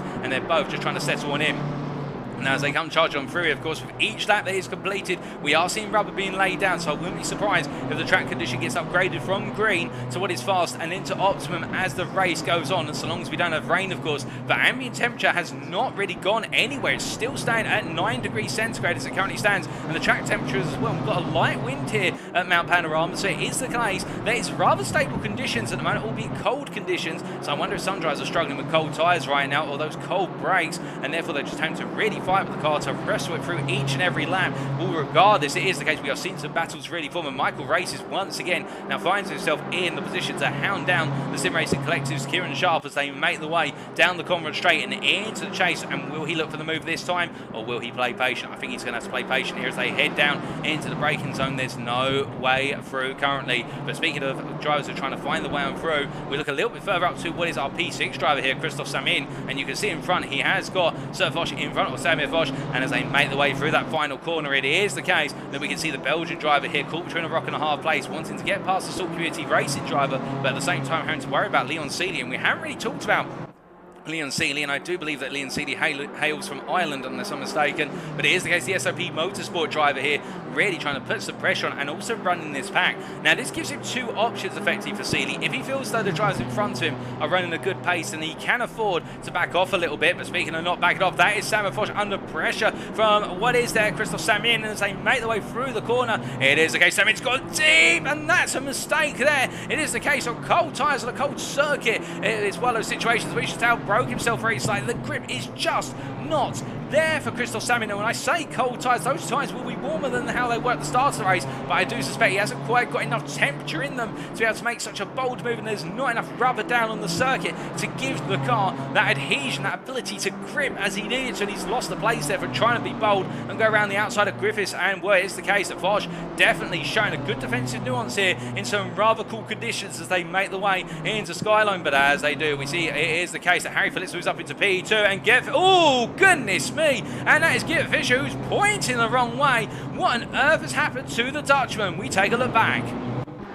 Well, this was only moments to go, and in fact we ride on board here with Gert Fischer as he's making his way through what was Phillips Park. Now he went onto the curb and they're absolutely fine, then heading down through Skyline here, trail braking in, and the rear of the car started to snap loose under trail braking there and just into the wall, and that is very unfortunate for what is the Salt Community Racing driver, and he did lose the place to Karpinen moments ago, so perhaps he's been struggling a little bit. That rear has not been settling down. When you saw it did settle down there under the trail brake, it was the rear that snapped loose on him. And well, this BMW M4 is known as an incredibly stable car, and he's still trying to turn it around, and that's the problem. When it all goes wrong, it is a case that you are stuck between a rock and a hard place to turn the car around, and that is him dropping all the way down. Fischer has gone from P2 to P30 as he is still trying to recover that car, and that is agony for what is there, the Salt Racing community. But meanwhile, speaking of battles rather than agony, Michael Races has got behind Troket trying to go for the move on Kieran Sharp, and up into turn one they go, and Troket gains another place here, and Races is coming through as well. It is the case that Sharp is falling backwards gradually here as we return to our live pictures, and what I wonder if Kieran Sharp is running a bit more fuel compared to his peers, because he was in that top 10 qualifying position based on what was a brilliant lap. There's no doubt about that, as we see Races trying to go around the outside there in the foreground, but meanwhile Troket having to defend to the inside here into Griffiths Bend. He gets it done very nicely, but meanwhile looking at Michael Races here, he tries to put that pressure on, as we see behind, well, Kieran Sharp is going to try and go around the outside there into the cutting. There's no way through there for Kieran Sharp. He has to be patient. Indeed, his patience is rewarded. He stays with the pack, but Michael Races as well, definitely, and I hate to pun his name here, feeling very racy today. It's not intentional. It is the case that he's really, after what was a good qualified session, he's going on the offensive, and he's loving it in that number 28 car, it must be said, as he rolls his way into Phillips here. He is looking very fast indeed as he charges on through and down towards the dipper he goes. Oh goodness me, and that is Samin, get it wrong. Oh no, that's not Samin, sorry, that's Visins, get it wrong, and Michael Races gains another position. He moves up to P7 here. Well, it is the case, he is doing very, very strongly in this race, but of course it's early days yet, and we don't want to put the commentator's curse on anybody, including Michael Races. But speaking of anybody, we do say hello to somebody from the Sim Racing Collective there in the Twitch chat, and that is Mr. Fish. Hope you're doing well, Mr. Fish. And we now look to Frank Lucid here, who in P17, they're the lonely P17 right now as he rolls his way down the hill. But look at this, he's got quite a bit of company trying to catch up to him, and that company is led by Nick Timmermans in P18. And Timmermans there with quite a mangled front end on that car. The Belgian driver here, I think it may have been the case he's had a bit of a whack to the wall at some point, or he's been a bit of contact, because he's got Mark Bunyan behind him, Leighton Austin behind him, you name it, he's got a whole pack of drivers charging after him. In fact, I think that's Tom Griffiths also. You can see there, well, that's Tom Griffiths, the second of the Quantum Racing Team drivers in that group. Ahead of him there is Leighton Austin. You've also got Christian Carrera. In fact, oh goodness me, and Timmermans here going around. What is Mark Bunyan defending versus Mark Bunyan? It is the case. Bunyan trying to come on strong, and this is only going to open things up as they roll their way into Murray's corner. And as they come through that final corner, you can see how Timmermans really the cork in the bottle right now in this long charge as they complete the first 15 minutes of this race by the time they get to turn number 1. And I don't think this battle is over yet, and this is a battle for P18. And of course, with this battle building and then fighting, what it means is they'll gradually be taking more and more time off one another. And to give you an idea, that last lap, Timmermans and Bunyan were running in the 207s, whereas our race leaders by comparison, so Timo Karpinen in particular, running in the 202s. So that's a 5-second delta. Why is that important? Well, it is the case that if they continue to fight like this, when the pit window does arise, we could have that risk of essentially a driver coming out at the back or into this battle, and that's what they will not want. But speaking of looking for moves and what they want, you can see there is the case that Leighton Austin definitely looking for a move. He's not able to find it, as that is Tim Troquet parked there, and well, you can't exactly park it there, but Tim Troquet has found a way to park it, and he tries to get it turned, scraping against the wall there. That's going to do no good to the aerodynamics or that BMW M40. He tries to get back up to speed here, but Tim Troquet has had a difficult way. He's going to drop all the way from P9 to P26 on our timing tower very shortly, and that is a disaster for Troquet as he gets himself back up to speed. And now he has got Luke Garr from Half Fast Gavin, and then behind him what is Reddy Retnandito, and of course Retnandito starting off with that drive-through penalty for being out of position of the formation lap, and that was very unfortunate for the Rapid Drivers Club driver. And you can see him then make his way past Luke Garr as we see Gert Fischer down in P30. It is a painful day for some drivers, and they're not even a third of the way into this race. But we do look back from them to what is that battle for the P19, P18 positions, and we see Mark Bunyan in particular, the SOP Esports racing driver representing SOP Motorsport, charging down towards what is the chase chicane. And as he comes on down here, this long streak of Quantum Racing Team and SOP Motorsport intermingled amongst one another, and then you have the DC Sim Racing driver, albeit not quite in his expected colours, of Timmons at the head of this pack. It is 7 drivers in quick succession. They're all trying to chase down with Frank Lucid ahead of them, and I think Lucid at this point, we think, don't make a mistake. I do not want to be in all of that, but I think it is coming his way, and I think Frank Lucid can only do one thing, and that is get his head down and focus on the laps he can deliver, because right now it is looking as though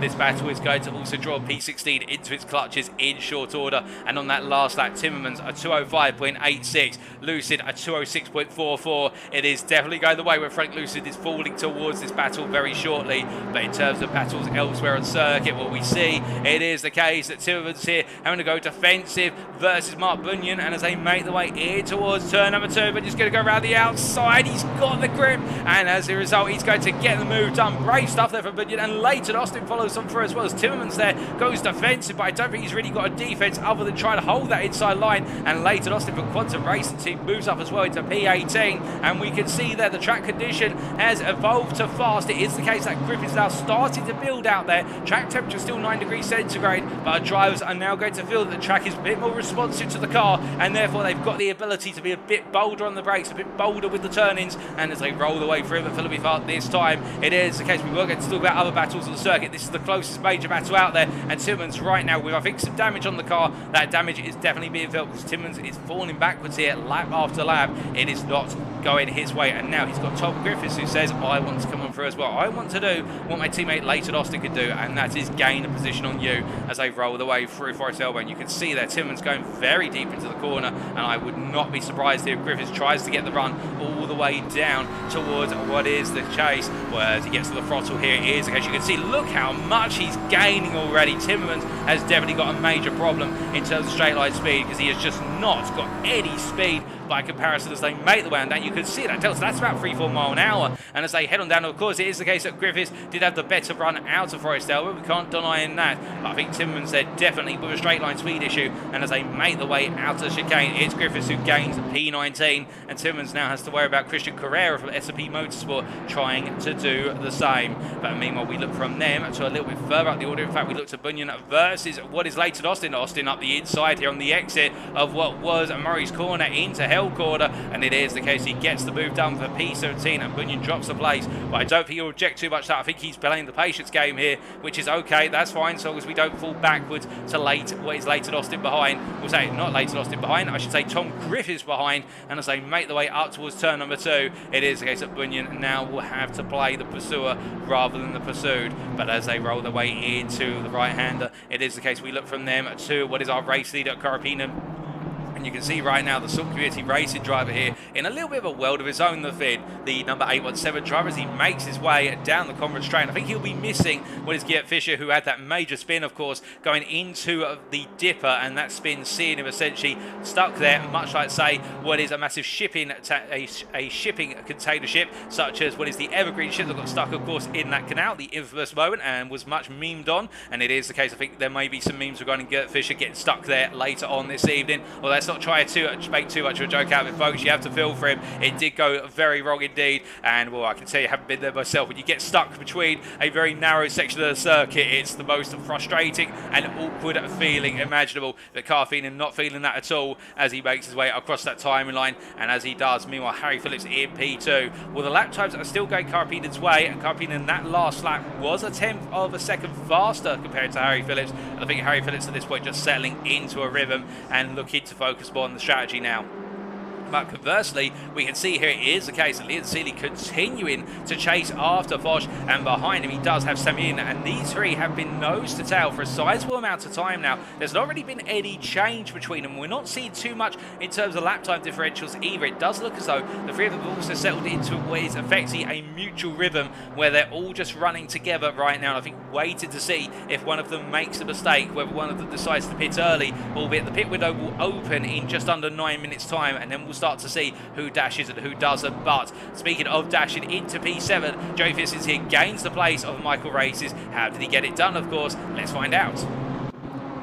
This was only moments ago, and well, as he made his way out of the corner and charging up towards what was turn number 2 here, you can see Races in the middle of the road, and well, he pulled slightly over to the left there, so he did open the door on the inside to Fissons, and Fissons, as he went over the rise, gaining that momentum. He's going to swing out to the inside here, up on the brakes into Griffiths Bend, and a classic move for position there as they made their way through the corner, and in the end, Michael Races losing the position, and well, I don't think Michael Races will object too much to that, given how much momentum and ground Races have gained at the start of this race. I think now he's focusing more on the long game. After gaining what's been effectively 4 places since the start through overtakes, and well, Michael Races definitely making the most overtakes so far, but as they roll the way through Forest Elbow, you can see Rob Taplin there, and Taplin another one to watch out. In fact, he's made more overtakes than Races. As we said, Taplin started a bit further down, but the Wild Things Racing driver here definitely on the pace, and right now Taplin's pace is almost matching our leaders, our top 2. That last lap was 202.542, only 3 tenths off of Harry Phillips and a further tip for Carpeden, our leader. You can imagine that Taplin here already going all in, and he looks up the inside here, Races down into the chase, and he gets the move done just about. He shuts the door there in the run to 22, and as they make the way down towards the final quarter at 23,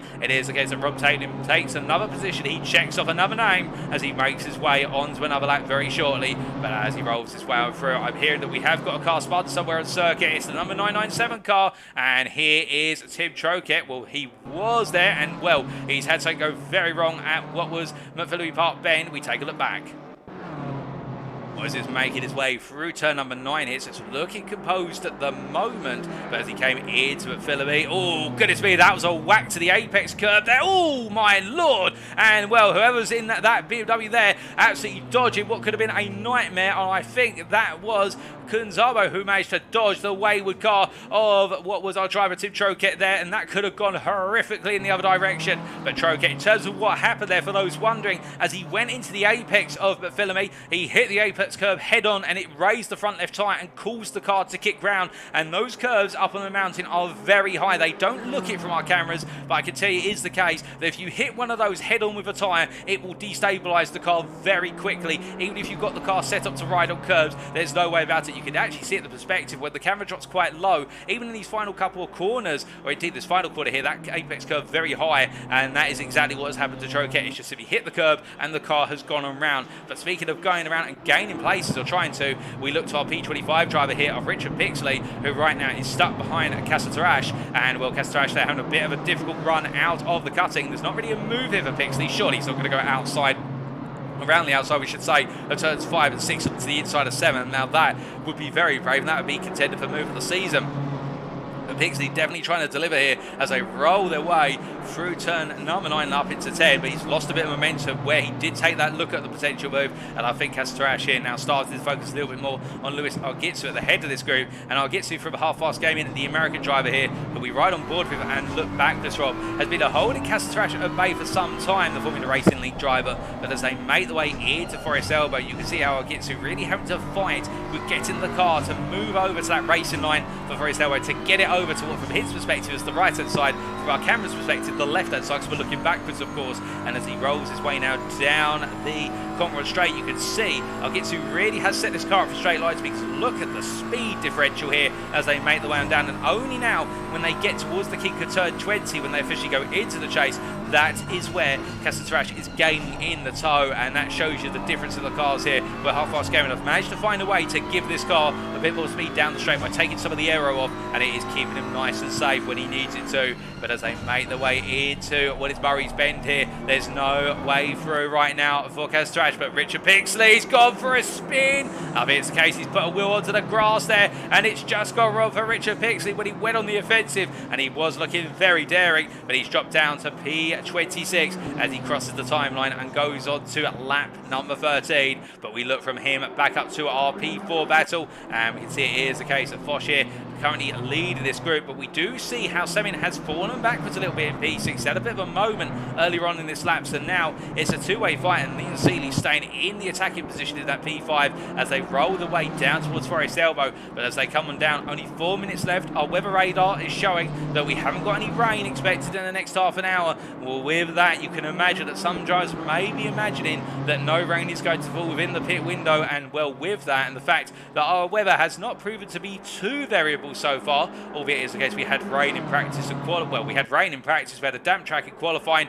and we've had a dry track in the race. You can imagine we may have a bit more variability later on, but we'll have to wait and see. But speaking of waiting and seeing, it's the case that Foch is not going to be able to wait and see what Seeley's going to be doing in the pits. He's going to have to go defensive now. Foch covers off the battle for P4 for the time being, but I wonder for how long before Liam Seeley comes back in. But again, Seeley trying to go outside to inside there into the chase, couldn't quite find it. And as we ride on board here with the SOP Motorsport driver, in this case, I think he feels now with the pit window only 3 minutes away and really 2 laps away from being his first opportunity to come in. He now wants to get that track position, but Foch, meanwhile, I think causing a bit of frustration.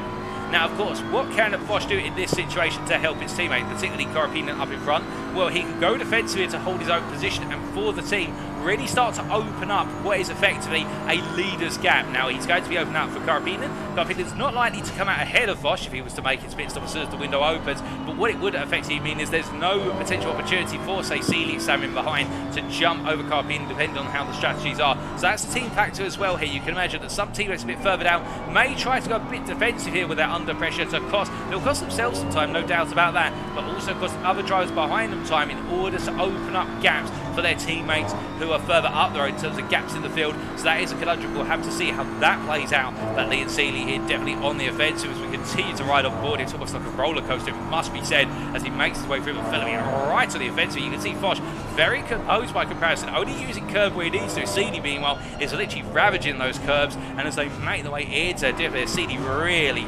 trying to get all over the back of Foch right now, trying to get a good run out of Forest Elbow, no doubt about that, so he can go on the offensive down Conrad, and as they roll around that, you can see Foch there going very defensive, initially under braking into the apex there before turning the car through, and that makes sure that Seeley can't get all the momentum he would like out the corner, essentially what we would call that cutback momentum. And as they make the way down, well, Foch is going to hold outside to inside here as they come down in the charge towards turn 20. He'll be on the outside initially, but then he'll try and go as late as the brakes can hold him as possible into 21. Foch on the inside, Seeley on the outside, and Seeley trying to repeat we did a lap ago, but he's still there this time as they come through 22, but he takes a little bit of grass on the apex curve at 22, and Liam Seeley falls back to P5 once again, almost in with the opportunity, but as they break their way into what is Murray's Bend, there's no way through this time. Samofish holds on to P4 for another day, and Sir Foch fights on as behind you see Samin and Joe Vicious close it up here. DC Sim Racing are eyeing this now, and I think thinking that it's an opportunity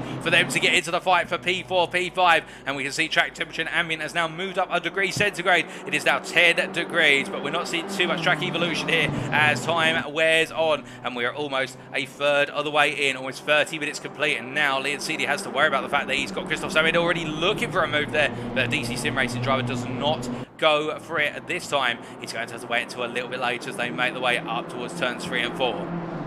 As they come charging on through into the cutting this time around, we can see our leaders have definitely gapped away by comparison, albeit our top three separated by gaps of 7 seconds between them. It's 7.5 seconds between Carpinen and Phillips, and it's 7 seconds between Phillips and Davidson, and then Foch is 8 seconds off of Davidson. So our top three have really started to break away, but I do wonder what sort of strategies our top three are playing in terms of, have they got fuel in the car that will take them deep into the pit window? Have they got limited fuel? Vice versa. I think Carpinen may be running quite light fuel by comparison, because his lap times just will not leave the 21s, so not the 21s, the 01s, whereas everybody else in the 02s are higher. But the pit window is now open, and will we see anybody immediately jump into the pits? Yes, we had Geert Fisher and also Tom Griffiths on in immediately, and as they make the way on round, it is the case that we can see Samin here under huge pressure now to perform as he chases after Liam Seeley. He will be thinking about that potential pit stop, but we can see by comparison Vicious has fallen back, and well, I wonder where it's the case that Vicious has decided that he's going to play it safe here and not get into this fight. I think play it on the strategy. We will see as they roll the way down to braking, but Foch definitely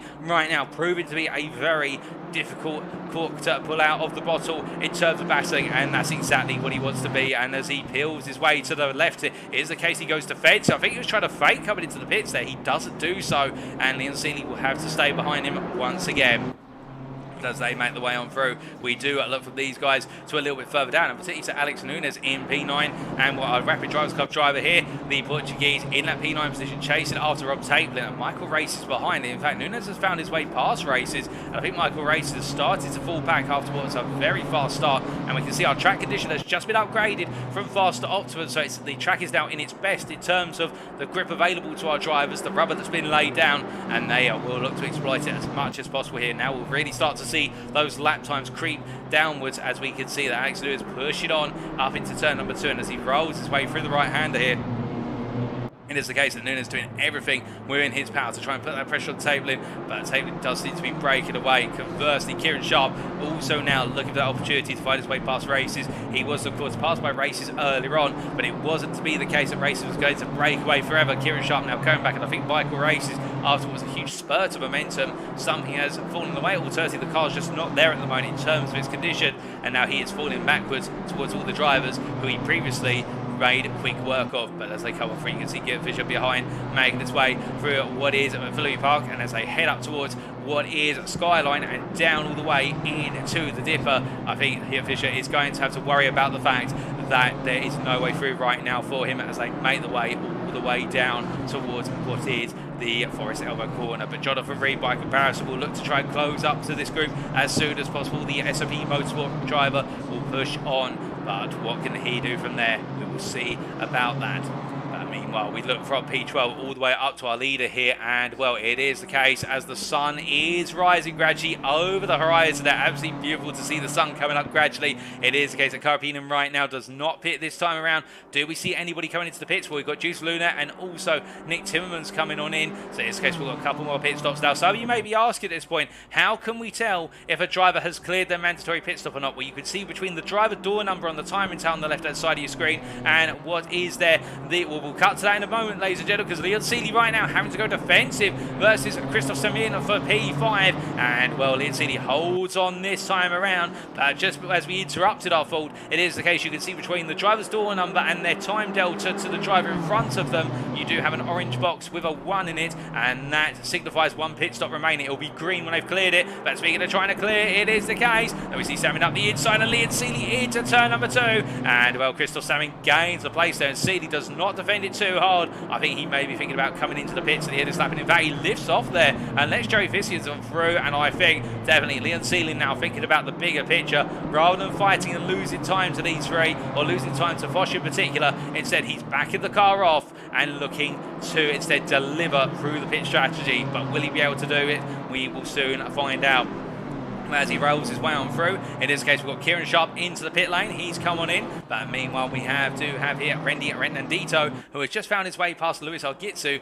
And I believe Arguitsu has just made a small mistake out on the circuit in the battle for P20. So Arguitsu, the half-fast gaming driver, losing on out. But Kieran Sharp, in the meantime, has cleared his pit stop. He's just leaving the pit lane. And I do apologise, ladies and gents, but it is the case that with regards to Fisher's name, what is Hirt Fischer, the G is silent. We have been pronouncing the G. We'll make sure to correct that. In this case, that's just been pointed out to me, whispered in my ear. But as our drivers make their way on around, it is the case that we do see Arguitsu here trying to push on and chase after Renandito. But as he comes through what is turns 5 and 6, it is the case that right now Arguitsu doing everything possible to try and get him back versus the Rapid Drivers Club driver, but no such success at the moment. But in terms of those pit stops, the leading pit stop driver in terms of the driver who has cleared this stop, and that is here Kieran Sharp, the Sim Racing Collective driver. The thing that he's now got to think about is he's got a nice 12-second gap to Pixie, Arguitsu and Renandito in front of him. Therefore, he's got clear track. Therefore, he can afford to push now and deliver what are effectively qualifying laps. And every lap at this point will matter, because if he doesn't put in great laps here, he could lose out. Otherwise, he's got everything to gain as he charges on through. And speaking of drivers who may not have everything to gain, we've got Rod Taplin here battling with what is, I do believe, unless I'm very much mistaken, that is the Rapid Drivers Club driver of what is there? Is that Alex Nunes in front of him? I believe it is. Alex Nunes has actually found his way past Taplin. He's got it done in the run to turn number 1 by Alex Nunes. Taplin's trying to come back at him here into turn number 2, into what is Griffiths Bend, and Alex Nunes going defense, but Nunes definitely pushing on, as I think we have had no more pit stops as such, but I think some drivers have got it wrong out on circuit. And in fact, Michael Races has dropped all the way down to P13. Something's happened to him off camera, but right now it is the case that Gurgly Kunsabo is up to P11 and breaking away from Matt Leyland. And well, speaking of Matt Leyland, we haven't really talked about him too much since the start of the show. It is the case the RIP Racing Club driver here doing very well, moving up to P12 and pressing on with Michael Races falling backwards bit by bit, and Races definitely having a difficult section of this race. Was the case he was a very fast starter, but now everybody seems to be finding that pace and he's just falling away. I think he's also made mistakes. His last lap was about 6 seconds slower than the average lap. It was a 2:11.420, whereas Leyland by comparison was a 2:06.085. To give you a comparator, Saint has definitely gone for Races. We haven't quite seen it on camera, and I don't think we've got a replay available, but it is the case that Races definitely not there in terms of that momentum at this time. But meanwhile, we look from Leyland back to Nunes here, and it is the case he has Rob Taplin all over his 6 as they charge down towards the chase, and as they head down Conrad into the chicane. Taplin's going to be on the inside into 20. He gets it done nice and early. Will Nunes come back on the brakes? No, it is the case. Rob Taplin regains the position that he lost only moments ago, and behind him, I believe they do have Jonathan Reed 4 seconds back, who's trying to get into this fight. There is Jonathan Reed to give you an idea of the gap between them. Will we see any of them come into the pit shed? No, they all pass that pit box entry. Once again, it is the case. They decide track position is more important. They stay out. Now, of course, with all of our drivers here staying out for the time being, that does lend us to the question, who's going to stay out the longest versus who is then finally going to reveal their hand and come on in. Because if everybody stays out to hold track position by going for the overcut, then everybody just simply runs to a similar races. So somebody will need to gamble at some point and decide it's time to come into the pits, but nobody yet in our top 15, or indeed all the way down to P22, has decided to make that pit stop. But meanwhile, we see Frank Lucid, well, in fact, we have had one driver, Kieran Sharp, who's dropped out of the top 22, but Frank Lucid here having to defend versus Bunyan. He looks to the inside here in terms of defending. Bunyan trying to go around the outside.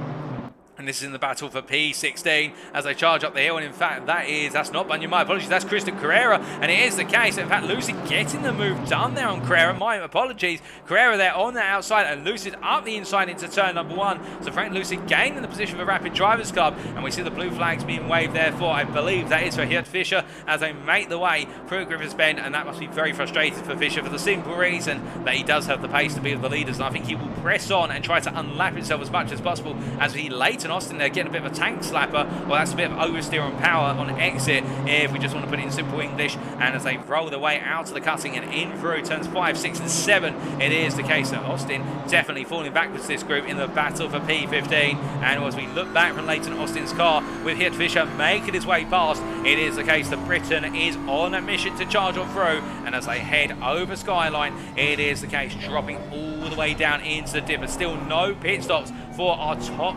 20, excluding Kieran Sharp, who's dropped down to P23, and they are all with only 9 minutes that pit window complete. They've still got 51 minutes of race in 21 minutes of the pit window. It's anyone's guess who will be the first to fold beyond Kieran Sharp. And of course, Sharp going early, he is already starting to gain on the likes of Pixley, Argitsu, Renandito from P23 up to P20, but we'll have to see who else now will consider the time is right. And I can tell you, in terms of drivers who are showing signs of potentially coming into the pit soon, our race leader, Timu Karppinen, has just set the fastest lap of the race, a 2:01.342, and his lap just after that one, he's done 2 laps very close together. His most latest lap is a 2:01.350. It's the case that Karppinen is definitely flying now and setting laps that are at least 4 tenths faster than anybody else. The only driver also lapping in the 2:01s at the moment inside our top 10 is Harry Phillips on a 2:01.7 last time around. In this case, that Karppinen and Phillips are both adjusting to the evolving conditions of the circuit within its optimum, but also pushing on. And we see into the pits has come Christian Carrera from what was P18,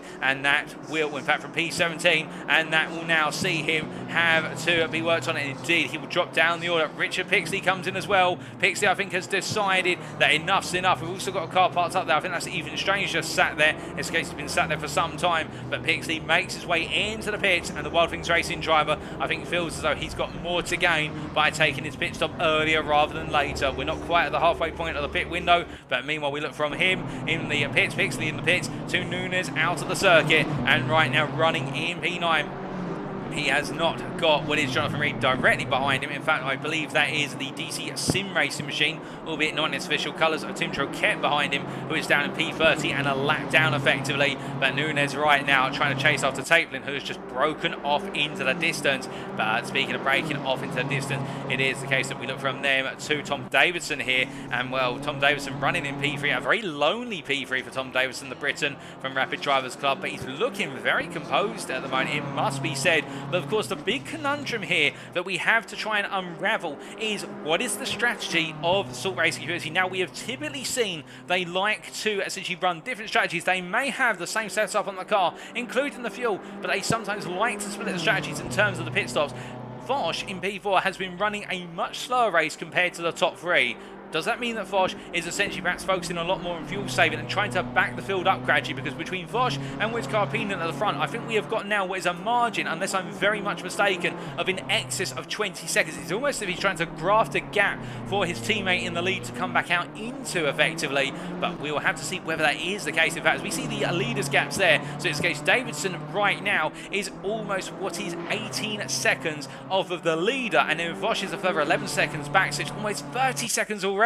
Foch is definitely back in the field into what is a position where I think Karppinen is being given that opportunity. I think they'll continue to try and create that gap. That's my hypothesis. Whether it's right or not, of course, we won't confirm until when we see the pit stops play out. But what this means is, effectively, you see Foch going through the camera at the bottom as they roll their way into McPhillamy Park, and we see that Nunes and Leyland are both into the pit lane. Well, Samin and Visians now running P5, P6. I think they need to find their way through or close up as much as possible and then look at doing an undercut here, because it's looking as though the Salt Community Racing team are definitely trying to play this one to their advantage. To be fair, if they can play it, then all game to them. Right now, Foch is definitely doing a lot of hard work in that P4 position and delivering. But we can see Samin and Phillips behind, running together, the two teammates, and perhaps they're trying to do a bit of fuel saving off of one another, as Leon Celia has fallen away from them over the last 3 laps.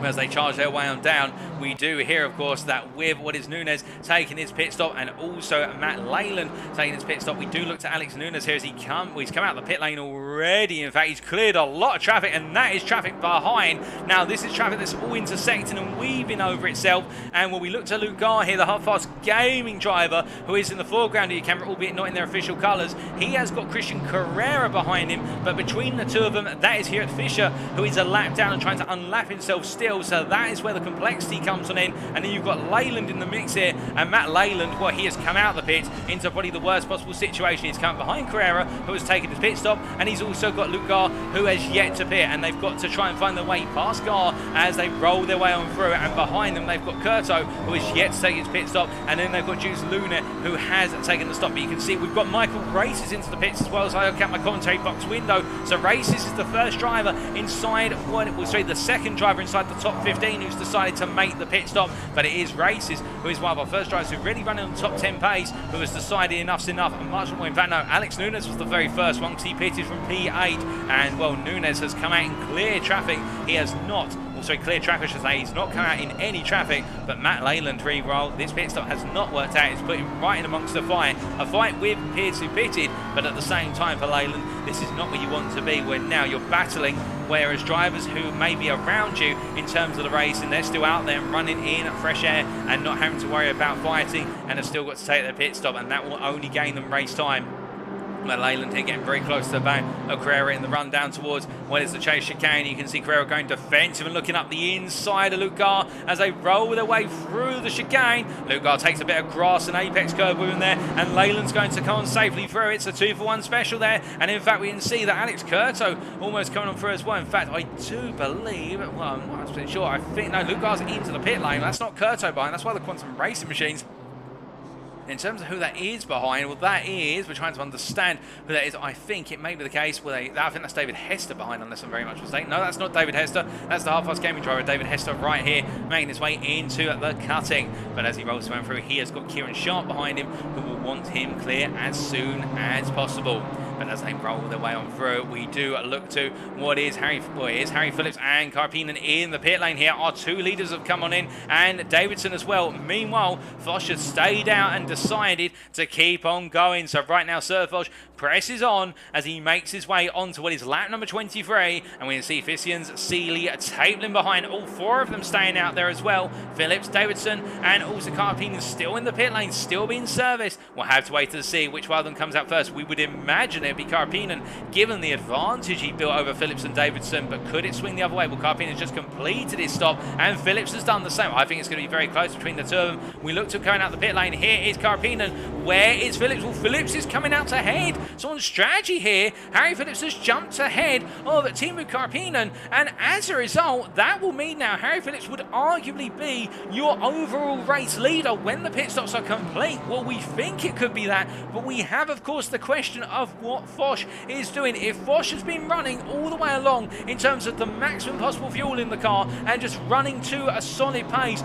we could see Foch potentially come out in amongst this fight. Could he come out ahead? Well, it was the case. It was a 30-second gap to Karpinen that was opened up, but we've already seen already that 30 seconds quickly dwindles away, depending on the strategy. But Harry Phillips right now jumps ahead of Karpinen, and meanwhile, where is Tom Davidson? I hear you ask. Well, here is Davidson. He's come out in P10, just ahead of Leighton Austin, and well, if he'd come out behind Leighton Austin, I think it would have been the case that Davidson may have been swearing at his strategists and his engineers and the pit crew for the fact that pit stop needed to be faster, because that is a critical, and I don't mean this in a derogatory manner, a critical speed bump which Davidson has dodged, because Leighton Austin is yet to pit, and you can imagine that Austin would be running his own pace and expected Davidson to find his own way through as they make the way through McPhillamy and over the skylight.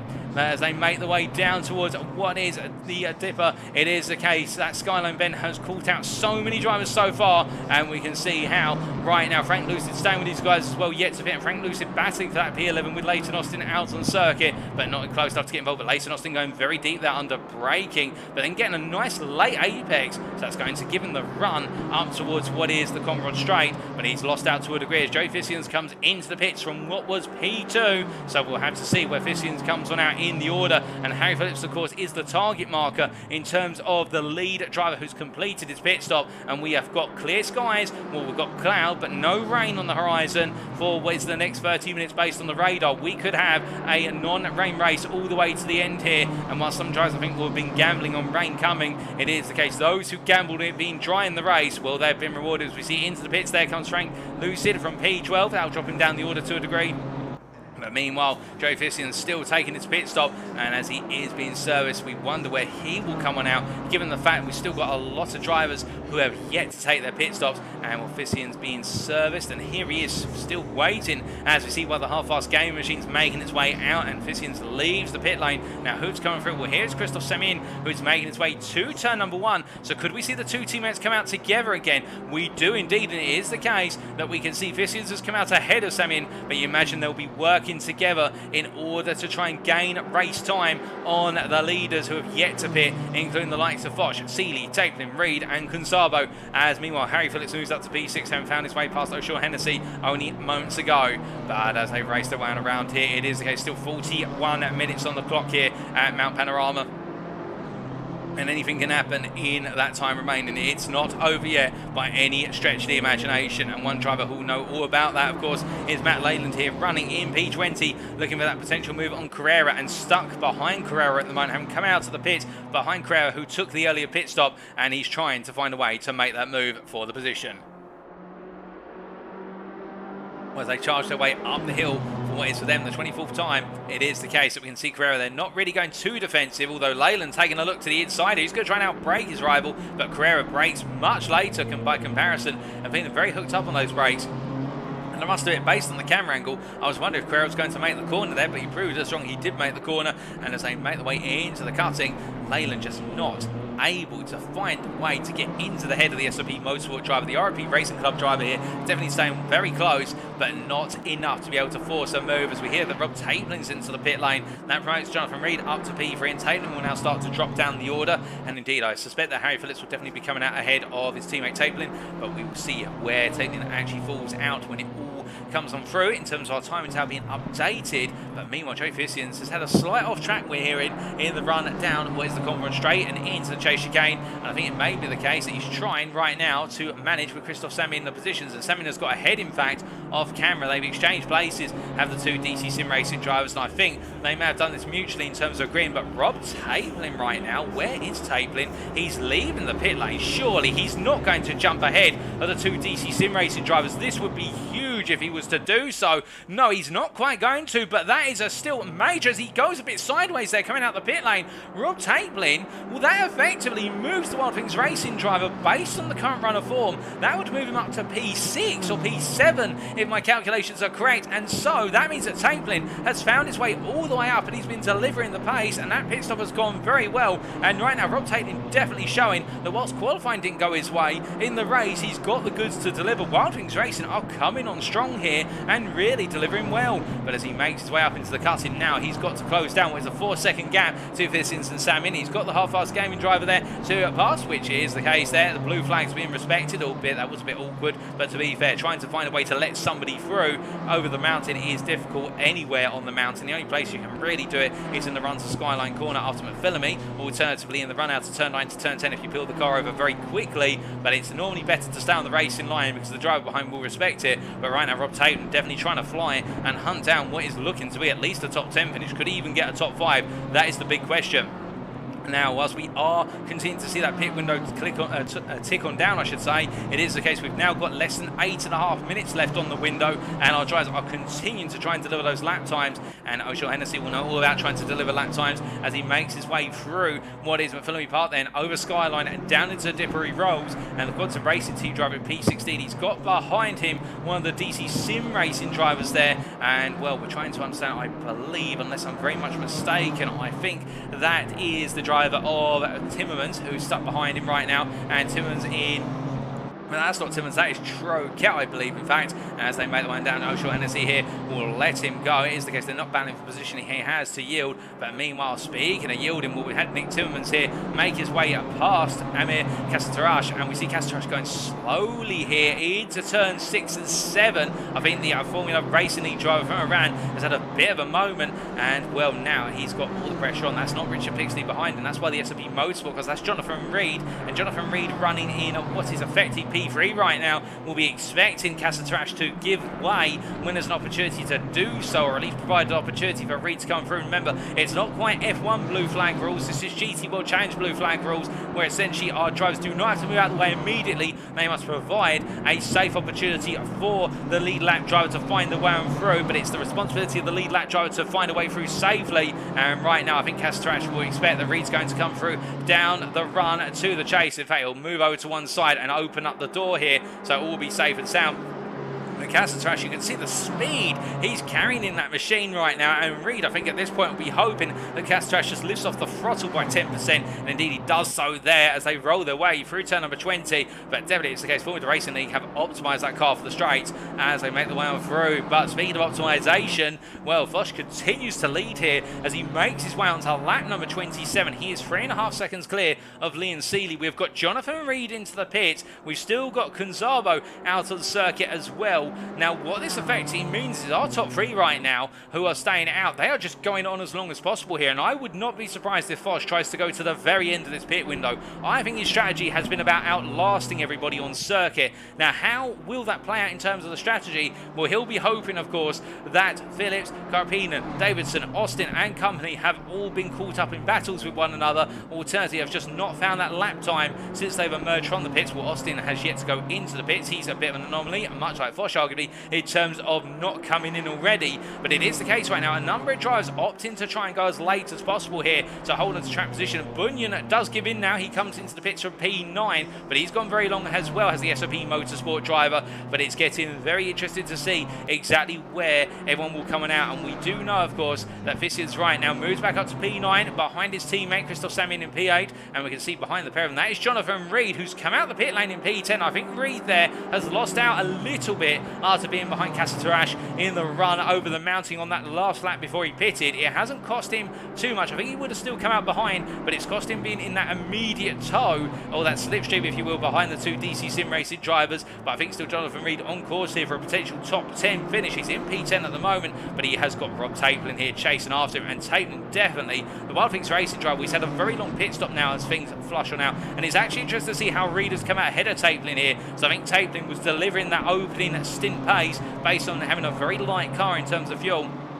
But to be fair, I think Taplin will try and close up to Reed in the last 30 minutes in. There's no doubt he can do it. Whether he can pass or not is another matter. And we do know, of course, Jonathan Reed, a good defensive driver, as we see Taplin here making his way through 9 and up into 10. And as he rolls his way through McPhillamy Bend, it is the case that we do see that Liam Seeley has come into the pits from P2 at long last. He's one of the last ones to give way. We've only got 4 minutes left on the pit window, so it will be the case that Foch and Conzabo will need to pit at the end of the current lap or the one after. In fact, it will be the next lap they'll have to pit. Otherwise, they will miss the pit window, and I do believe they'll be disqualified from the race, or they'll have a massive time penalty chucked in right at the end. That'll be the equivalent of essentially them being disqualified, you could argue. But as they make the way on around, still Nick Timmermans here chasing after Giusaluna for P19, and the DC Sim Racing driver in the black colours here going after what is Luna, the Quantum Racing team driver. And well, Luna will be feeling that pressure, there's no doubt about that, as meanwhile Liam Seeley still in the pit lane.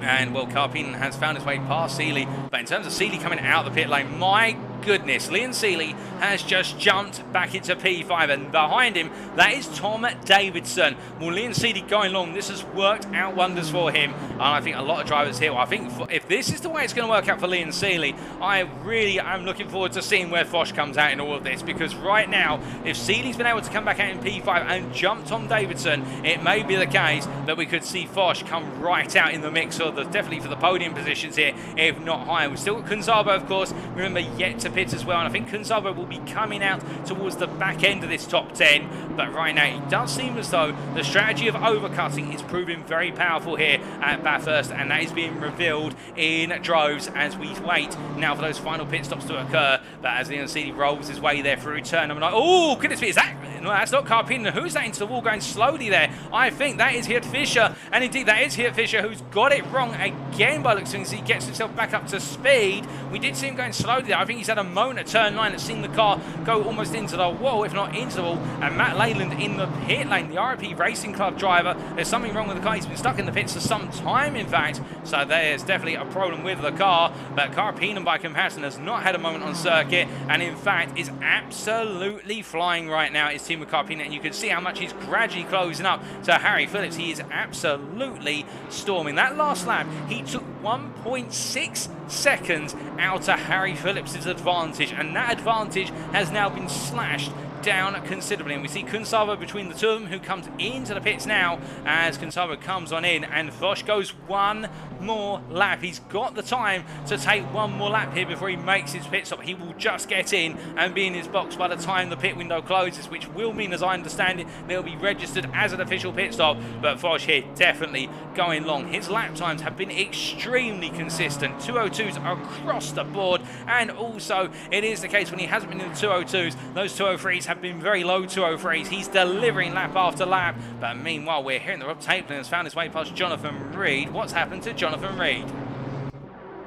Well, this was only moments ago, and Jonathan Reed at the time was running in P10 as they charged on down towards what was their in towards the chase chicane. You can see the two DC Sim Racing drivers ahead of Samin and Vicians, but then does Reed here just outbrake himself into the corner? It is okay. Yes, he's outbroken himself there. The brakes have just completely gone, and well, he's straight lined across, and Rob Taplin there staying well clear. The Wild Things Racing driver gains another position and moves up to what is P8 as they roll the way on around. But as we return to live pictures, it is the case we're now waiting on one final pit stop to take place, and that is the pit stop of Foch. We're hearing that Kunsavo has left the pits after coming in from P3, and he's emerged ahead of what is Leighton Austin. He's come out in P13, so this has been a gamble for Kunsavo, but the Hungarian has made this work, to be fair, in terms of coming on out. Still 30 minutes on the clock, and now he'll be racing to the end, no doubt about that, and we'll shortly be seeing Foch come into the pit lane, and we'll see where he comes on out. We suspect he'll come out just a little bit behind Harry Phillips, in amongst Phillips, Carpino and Seeley, but in reality, where will it be?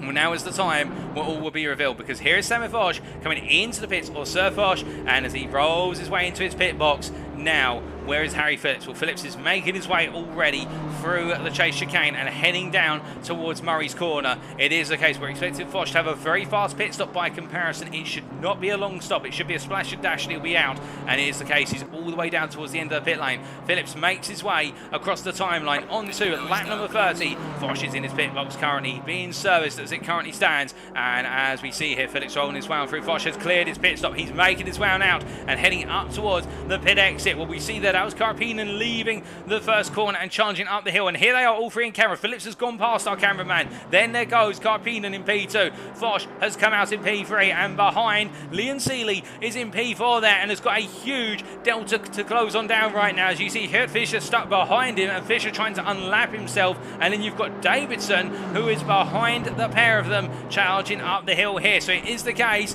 that Phillips, Foch and Carpino, well, it's Phillips, then Carpino, and then Foch when our timing tower is fully updated. But Sword Racing Community have definitely found a way to get another two drivers into the podium positions here, and that will be the last 30 minutes. Can Foch hold on to those lap times? Will Seeley and Davidson potentially hunt him down at the very end? Will Vicians and Samin from DC Sim Racing get into the mix? Those are all the questions. And also, will we see the weather throw a spanner into the mix? Well, based on our weather predictions at the moment, our radar says it's going to be cloud and sunshine for the final 30 minutes of this race, and track temperature stays at a cool 10 degrees centigrade. As we see there, Fischer almost taking it to the wall once again at turn number 9, just hitting that exit curve of turn number 9 hard, and well, the car almost getting unsettled by it. Well, it is the case. I'll hold your breath now, folks, because we have got 30 minutes and it's all going to be to play for here. As Rob Taplin immediately going on the offensive as we ride on board here with the Wild Things Racing driver as he hunts down P7 driver Christoph Samin.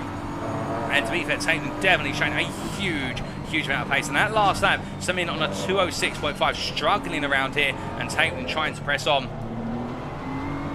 And what's very interesting in terms of our pit times of our drivers, nobody has decided to take a fresh set of tyres in the pits, which would be an extra 5 seconds. Everybody has just gone for the fuel in the cars. We're to understand, or at least our time tag is telling us that, although in fact I must correct myself there in terms of the times. I think it is the case that some drivers have taken tyres, but we don't have a clear picture on who exactly has taken those tyres, it must be said. But Rob Taplin here getting the double draft there, and I think he's going to be going for the move. That was Gonçalves who peeled out the way, and Taplin here will now, as he heads up into top gear, he'll be looking from outside to inside into the chicane. He goes around the outside there, and that's one place going for Taplin. He makes his way past Christoph Samin, who's dropped off here in the closing stages at Bathurst. It is the case that the DC Sim Racing driver, I think, just does not have the pace anymore, so Taplin strikes one off the list. Now his next target, of course, is Joey Fissians in P6. Can Taplin get himself into the top 5? Can he hunt down the likes of Davidson and Seeley as well? That will be what's on his mind here. Wild Things Racing will be egging him on from the pit lane. It'll be the case, I can imagine, team manager Denise Pope will be absolutely motivating him left, right and centre at the moment to try and get Taplin to push just that little bit more.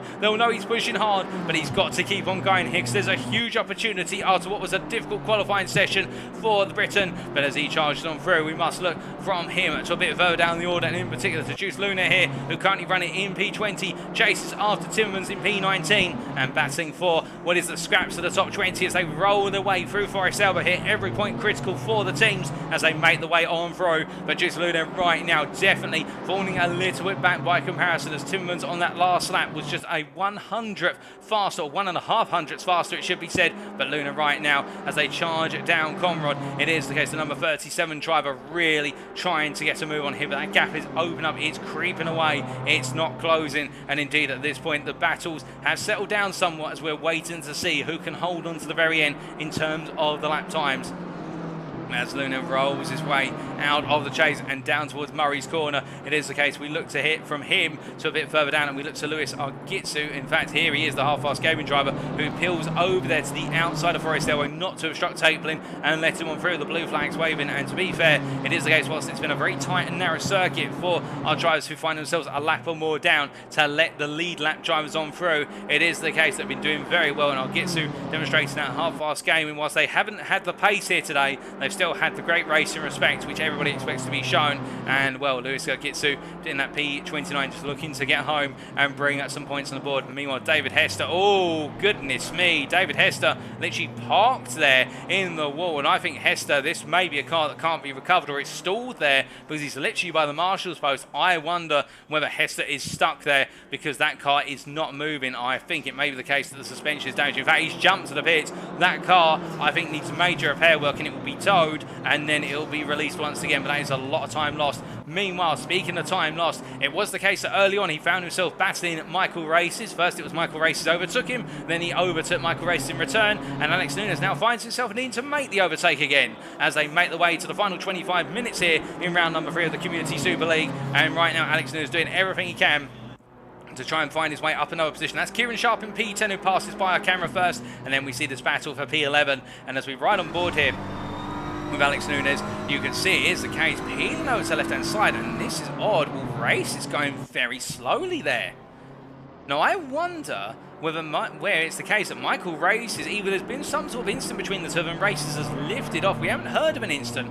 I wonder where Races feels though Alex Nunes is the faster of the two. And as we look at our lap time chart, which of course you can't see on screen, but we've got here on another screen, it is the case that last lap, Kieran Sharp a 202.6, Alex Nunes a 202.3, Races a 202.9. I wonder if Michael Races let this one go, feeling as though he can use Alex Nunes to pull him up to the battle for P10. Well, that's one way of really making it evident you don't feel as though you've got the pace to race, unless there's been an instant where he's decided to yield. Because right now, Alex Nunes absolutely on a mission to take P10 back, but he has got 9 seconds to close down. Meanwhile, well, it's Davidson who's found his way past Leon Seeley for P3. And, well, we take a look back very shortly at what exactly happened. And, in fact, the replay is coming up. Well, this was as they made the way then onto the Conrad straight, and well, Davidson on the offensive, and behind him there, that is, I think that's Hirt Fisher, and as they make the way down where it's going to be a run to the inside into the Kinker 20, and Davidson definitely getting that momentum early on, and Leon Seeley not making an effort to defend this hard, just letting it go. And I think Leon Seeley focusing on that P4 today, well, say that P5 today, we should say, as Davidson up into P4 now, and their next target, of course, will be Foch. And, well, as they make the way on the charge, what's the gap between Davidson and Foch? It is 7 seconds last time recorded. And how are the lap times looking, I hear you ask? Well, Foch on that last lap was 4 tenths of a second faster compared to Davidson. But, of course, Davidson having to negotiate what was that overtake there. So could we potentially see Tom Davidson now deliver lap times that are able to match, if not surpass Foch? Or will it be the case that Foch stays in that P3 to the very end?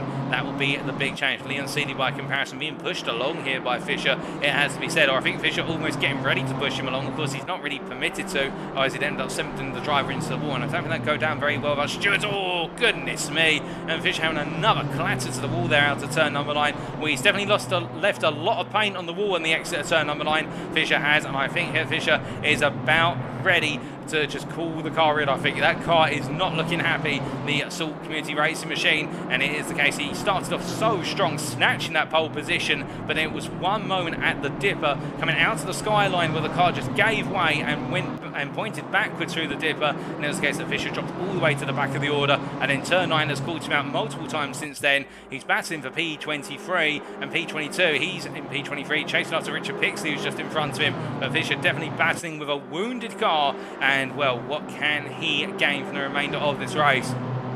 I think right now, as they charge down into the braking zone here for the chase chicane, it is the case. You can see there that Pixley looking to potentially try and make the move there to unlap himself versus what is Leon Seeley, but he can't really, because then the blue flags would wave absolutely frantically. But Fisher looking up the inside, but it is the case that Pixley there goes defensive on Apex, that P22, trying to keep the Salt Community Racing driver at bay as the Wild Things Racing driver. And as they make the way to the timeline and in towards turn number 1, Pixley defending well here as they roll the way into Hell Corner, and now up the hill they go. And as they do, you can see behind them, that's P24 driver Frank Lucid. He also wants to get into the mix here as they charge up the hill. Now 21 minutes still on the clock. We give you the weather update, which is the weather is still as it was. It is the case cloud with a bit of sunshine, and as they come on through in this early morning, it is the case that they charge up the Australian hill. No change there. Fisher still looking for that opportunity, he can't quite find it, and Pixley doing well to hold on. But as they make the way into turns 3 and 4 into the cutting, this is where the overtaking opportunities will start to fade away for the lap until they make the way out of Forest Hill. But you can see Fisher definitely the stronger of the two in terms of those lines. As they make the way on through turns 5 and 6, and that's the thing. I think Fisher thinks he's got all the momentum in the world, but he just hasn't got the space to be able to make the overtaking. You can see how narrow the circuit is. Now Fisher can get as close as he wants to, but unless he can get fully alongside and really force the issue, there's nowhere for us. He takes to the gravel there and, well, keeps the car pointed in a straight line. But Fisher definitely, I think, some frustration coming on through as they make the way down into the dipper. This time around, what for them is the 33rd time of asking. And as they make the way down into Forest Elbow, now will we see Fisher get the better exit here? Pixley goes a little bit defensive to the apex there, just slightly off the optimal line. And Fisher doesn't really get a good exit. He gets an average exit, no real gain there, and in fact just has to wait. And in the draft, he'll gradually gain on Pixley. I think he's too far back to potentially look at a move this time around. I mean, Frank Lucid has dropped away, as you can see in the rear of the camera shot there. He's fallen back quite a bit. As they make the way all the way down into the chase chicane, this time 20 minutes still on the clock. It is the case we look from them to our race leader of Harry Phillips here, and you can see in the rear of the picture that is Timo Karapinen, and it is the case that these two are exchanging lap times, but Karapinen holds the fastest lap. He has upgraded that fastest lap about 3 laps ago to a 2-minute 0.880, whereas Harry Phillips, his last lap was his fastest lap, a 2-minute 0.985. It is the case that Karapinen is gradually closing on Phillips little by little. It's not huge, but he's gradually getting there, and it's the same with Samuel Foch versus Tom Davidson in that battle for P3. Here is Sir Foch running in P3, currently with an advantage of what is 6.5 seconds to Davidson, and Davidson on that last lap took 1.5 tenths out of Foch, and with the time remaining at that rate of closure, it is the case that Foch will be very comfortable in this P3, as Davidson really needs to try and find right now about 3 to 4 tenths a lap to get that gap down in time to the race finish. But even then, if it's 3 to 4 tenths, it's not enough. He'd need a whole half a second to 6 tenths a second a lap of a Foch to make a major error. And well, there's one thing that Foch doesn't do, it's make major mistakes. And Davidson right now is definitely on for a season best performance in this P4. But if he can get onto the podium, I think the the scenes down at the Rapid Drivers Club paddock will be absolutely hysterical. They would not believe it in the fact they would have converted was that brilliant qualifying session into that podium finish, but at the same time I think they'll take that P4 with open arms given their fortunes in the first 2 rounds of this season. But right now Davidson continuing to have to really hound and muscle that M4 out of the corners in order to find that lap time. But as he charges on down the hill, we look from him to P17 driver Mark Bunyan here, and Mark Bunyan closing out gradually to the back of fellow SOP Motorsport teammate Carrera as they make their way into Griffiths Bend. Now, as they roll their way on through the corner, of course, for the teammates at this point, if there's really nobody else they're battling or chasing down, you can imagine there may be a little bit of strategy work going on in the team garage in terms of the strategists for SOP Motorsport, maybe looking at who they can close up to in the remainder of this race. Well, these guys are currently just over 5 seconds off of what is Sean Hennessy, but you can imagine they'll be figuring out, can they actually close up to Sean Hennessy, or will it be the case that they won't catch him, and therefore the two teammates can afford to have a little bit of battling fun, albeit not too much given the fact that Brett Nandito behind them may close up in due time. But that will all be going on conversations in the garage, but not necessarily privy to, but as they're trying to work out how they play out the strategy, it is the case. We look to Richard Pixley here, who continues to have to try and hold on to that P22. There's no strategy here other than hold on for dear life, and well, he has got Leon Seeley in front of him, who is giving him a brilliant tone. Leon Seeley in P5 right now. I wonder if Seeley is essentially just struggling for pace in that last lap from Seeley at 204.3, and I think Pixley's had enough here. But speaking of having enough, Frank Lucid looking for the move around the outside into Griffiths Bend here on Hirt Fischer, and he goes a bit deep, does Frank Lucid. It was worth the attempt, but I think in the end the grip just not there, and I think some of the marbles being picked up on the car, and in fact he's lost out there as we see making their way on through. That is one of the DC Sim Racing cars that's coming on through to either unlap itself or lap Frank Lucid as they roll their way on through. But Lucid definitely trying to go for the move, but I think that was going to be opportunistic, and Fischer was not going to give that one up on the outside as they made their way through Griffiths Bend, and now Lucid's got it all to do again. But the good thing here is the fact that with Richard Pixley now getting past Wesley and Seeley, oh goodness me, and Hirt Fischer continuing to run wide there out of Phillips. You can imagine now for Lucid, he'll be hoping that Fischer does not find his way past Seeley too rapidly, and therefore it will be the case they'll gradually come back together. And with that DC Sim Racing machine, coming on through as well, that could only add salt to the wounds for Fischer as they make their way onto the Conrad Straight. As they charge their way on down here, it is the case that we can see the gap between the three drivers looking to stabilise a little bit at the moment, and I think Fischer will be appreciating Leon Seeley's toe, the slipstream we should say, as they make their way down Conrad and into the chase. And well, Lucid nowhere near close enough to potentially capitalise here.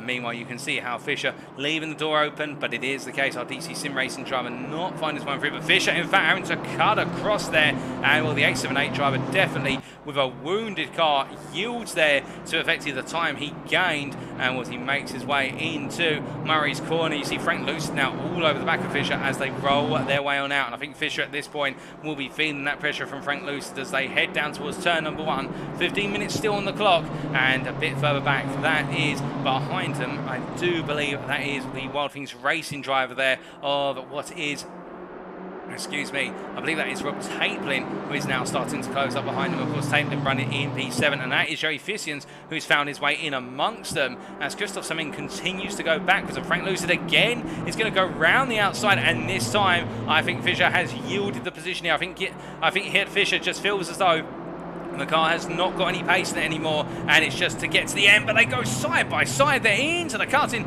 so Fischer's still battling, and Lucid getting a bad run out of what was the Griffiths Bend, and well, Lucid has just been proven wrong in terms of it was going to be an easy ride around the outside. It wasn't to be, as we see a whack to the wall there for what was Fissians in the battle with, well, that was with Leon Seeley in front of him, so the battle for P5 kicking off, and Fissians has just picked up major damage with that whack to the wall at turn number 7.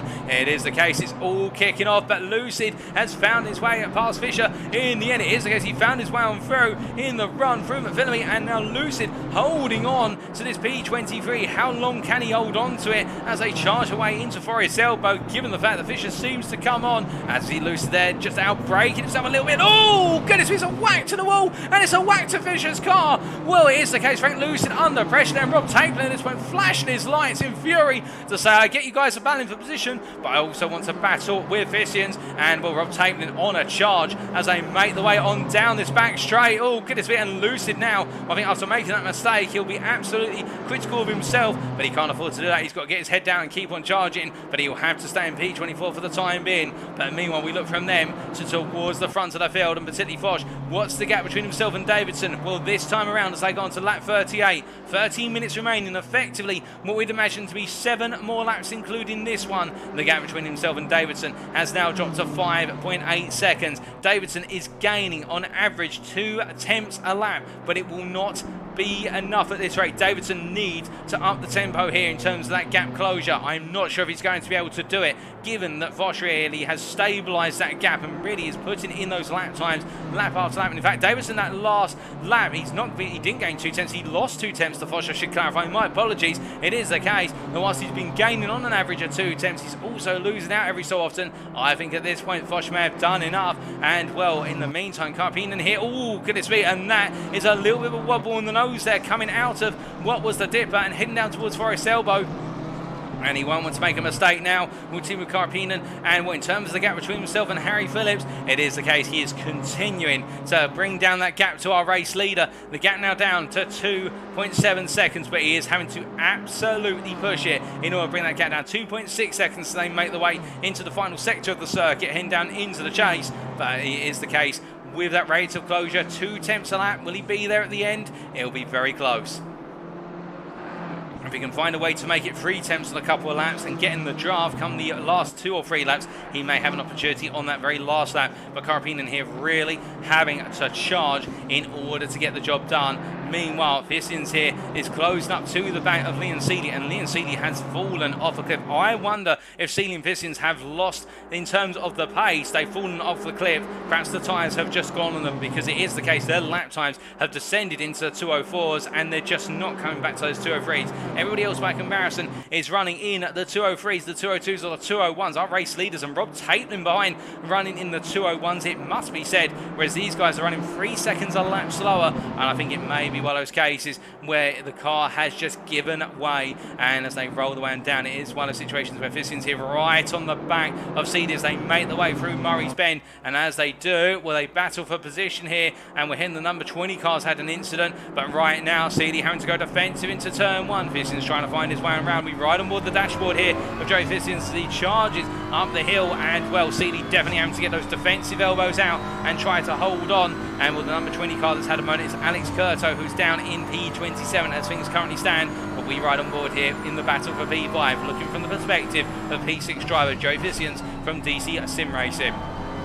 Now as they roll away from turn number 2 and up towards the cutting here, they do have in front of them Richard Pixley and Vissians. Surely he's not going to try and take a peek there into the cutting. That would have been very dangerous if he committed to the nose in there, but in the end he backs out trying to get Leon Seeley to make an error, to think that he was going to go for it. And that's one thing you can do, of course, if you're feeling brave and a little bit cheeky, you can try to fake a move. But as they make the way through turn 6 and 7 and 8, and now into the left-hander of 9 before heading towards McPhilly Park at 10, it is the case that Vissians looking very close, but Rob Tapeling behind is also closing up to these guys. And as we look to the exterior camera, there is Rob Tapeling. He's all over the back of the pair of them with 10 minutes on the clock. Tapeling is definitely on a charge here, and well, if he can get a good run out of Forest Elbow, could we potentially see a 2-for-1 special down Conrad and into the chase? Well, I think that's a lot to dream for here. Richard Pixley, the Wild Things Racing driver, who is technically a lap down at this point on them, and Pixley running P22. Well, he's going to have to be careful about how he negotiates this one, because if he starts letting one of them through, it'll be the case that all 3 of them will want to be let on through, particularly what will be Rob Tapeling. But as they charge their way down the back straight, I think they will all balance out for the time being.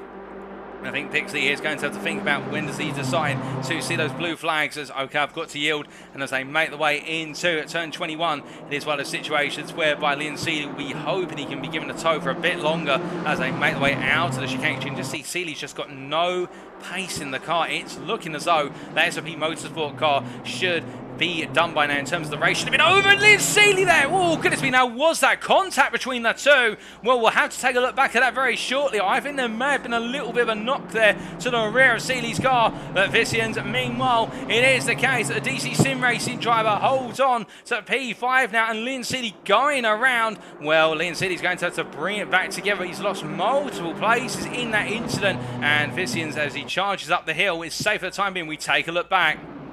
Well, it was the case they made the way out of the corner. There was a tap there, and I think it's the case that tap, and then Liam Seeley trying to get onto the power has cost Liam Seeley very dearly, and in the end it's all gone wrong. And well, Seeley, as he spins the car back round, it is the case.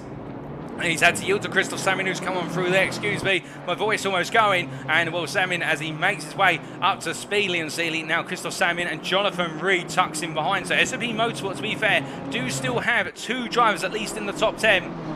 I think there may be a word to the stewards there. It looked as though it was quite sizable contact. I think Vicians at that point, I think it's a bit of frustration and impatience and tiredness kicking in, given the fact that Tapeman is getting so close. And well, I think Vicians in a hurry here and wanting to get to move on. But thankfully, I'm not in the stewards booth, just in the commentary booth, and therefore it is the case that the post-race stewarding will deal with that incident. But meanwhile, Rob Tapeman here, well, may not have been the qualifying session he wanted, but definitely now he is going racing and going racing quickly.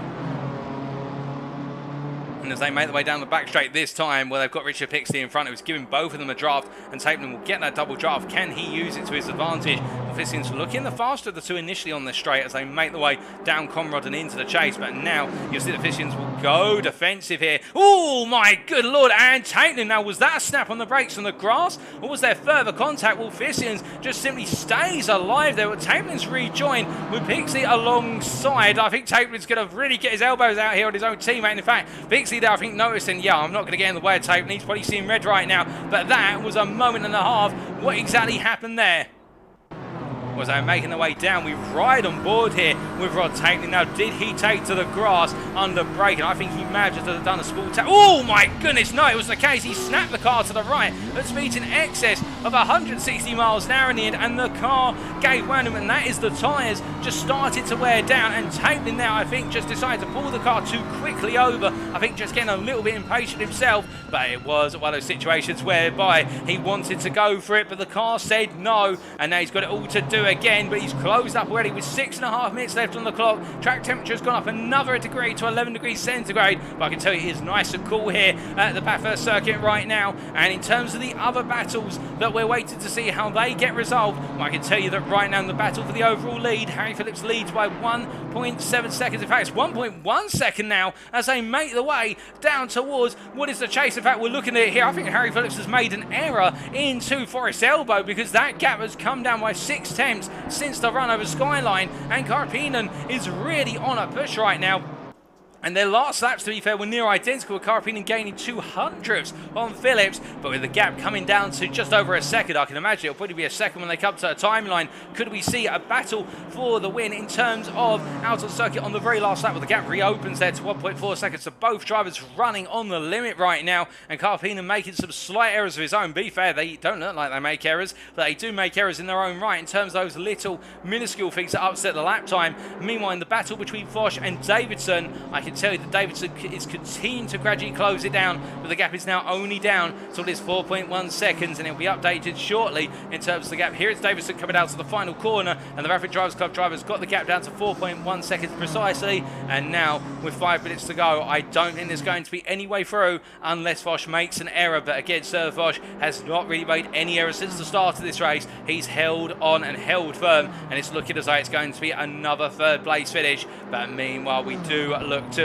what is Vicians here, who has got Tapeman continuing to hound him, and Rob Tapeman really wanting to find his way into that P5. Can he do it? That's the question. Will they charge up the hill? They make the way all the way up to what is Griffiths Bed very shortly for what is the 42nd time. They've still got 3 laps, including this one, to go. And right now, Rob Tapeman takes a look to the outside. A premature look here, trying to get to the bite of Vicians to say, hello, remember me? I tried going for the move, but it didn't work out. Well, now I'm back, and he's going to get the run here out. Griffiths. Will he go all the way around the outside? No, Vicious covers off the middle of the road there and says there's no way through for you here. And as they roll the way through the left-hander, Taitland all over the back of Vicious as we ride on board here, looking backwards at the DC Sim Racing driver as they make the way through 5, 6 and up into 7. The left-hander at 7. And oh my goodness, Vicious there almost losing the rear of the car going through 6. The car unsettling as they make their way into turn number 8. And you can imagine fights at the steering wheel as we see a whack to the wall there for taking a tiny little graze to the wall, but that will cost him a little bit of momentum as they make their way up into Skyline. But as they roll their way down the hill,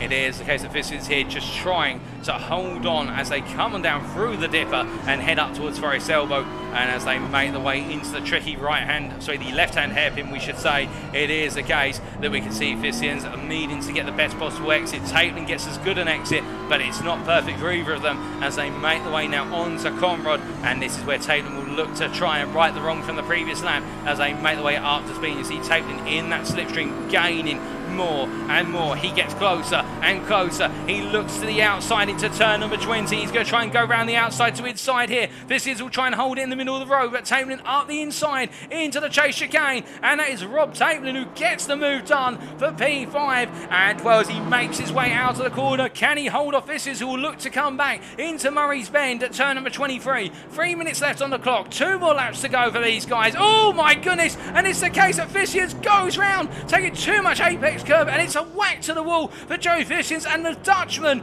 taking that whack. Well, that's definitely going to put him out of the battle for what is P5. And well, he's got a nice sizable gap to his teammate of Christoph Samin, who is quite a way back. So I think DC Sim Racing are safe in P6, P7, but it is one of those cases right now, and we can see there Fujiwara so enjoying in the switch track that move for P5. Well, have we got any more moves to come? That is the big question here. Well, it does look as though in our battle for the race lead, we do have a battle on. It's less than a second now, the gap, as Harry Phillips gets a bad run out of Forest Elbow, and it looks like Karpinen's already going to make the move here as they make the way out of the kink of 19, and that is Teemu Karpinen who takes the lead. But it's a drag race now down towards the chase. They head down Conrad.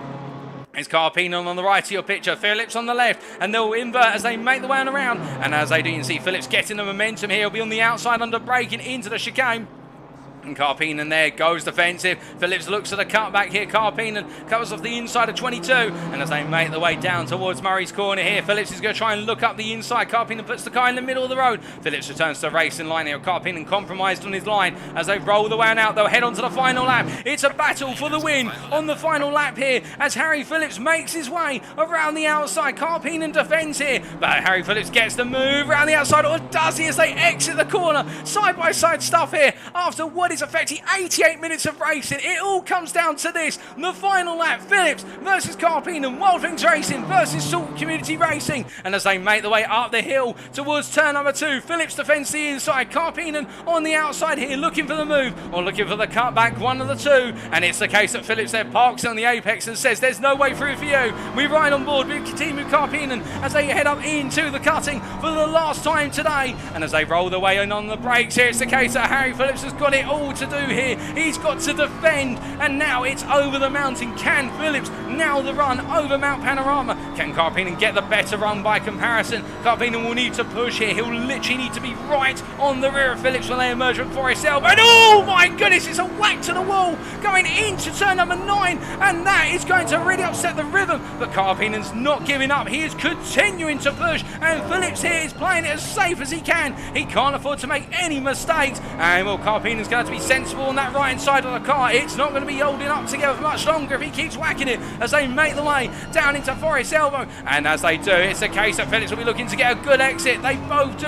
Karpinen with a little bit of wheel spin on corner exit there, and in fact that's opened up the gap by about a 10 further as they make the way down. There's a car going slow. That's the SOP Motorsport car there going very slow. I think that's Mark Bunyan going slow. We've also there got the half-assed game machines. They're all pulling out the way of this battle. They don't want to be a part of it. And as they make the way down towards what is the chicane, it is the case that Phillips is holding on here. All he needs to do is clear the chicane comfortably and hold on for the very last corner. Can he do it? That's the question. One more corner to go. The checker flag awaits when they leave this corner, and Phillips is ahead right now, and I think he's done it. For as he makes it out the final corner, Karpinen goes wide. It's Harry Phillips who takes the win in round number 3 for Wild things racing here at Bathurst, ahead of Timo Karppinen, who threw everything at it in the end, but P2 was what it was going to be today for the Sulky Racing driver from Finland, and then it will be coming home in P3 to complete the podium after a brilliant strategic drive. It will be Surfosh who makes his way through the final corner and to the line. And Davidson in the end just did not have enough to close him down. It will be Foch who comes home in P3, and then it will be Tom Davidson, who in the end for Rapid Drivers Club, I think there's going to be scenes down in the pit lane for Rapid Drivers Club, P4 for Tom Davidson, and then it will be Rob Taplin here, who in the end, after a difficult qualifying session, he's made it all the way out to P5 on a very aggressive strategy. It wasn't to be in terms of the podium, but a P5 was there, and he's taken it. He'll be very pleased with that, and then it will be Joe Fissians, who from DC Sim Racing will come home P6 after a difficult end to his race, ahead of his teammate Christoph Samin, who will come on through as he rolls his way through the left-hander here, does the Belgian at 4 P7, and will DC Sim Racing again, a very consistent pair of finishes. Jonathan Reed P8 just ahead of Kieran Sharp, beating him to the line there. Kieran Sharp P9 from the Sim Racing Collective, a great day for the Sim Racing Collective. Then Leon Seeley P10 completing our top 10, Alex Nunes P11, and then Michael Races coming home in P12. A difficult day for Michael Races, looking good in the first 20 minutes, but the pace fell away after 20 minutes. Leighton Austin will come on home very shortly in P13 for Quantum Racing Team, and well, behind him will be what is Christian Carrera and Tyler O'Shawn Hennessy to complete all of our drivers who finished on the lead lap.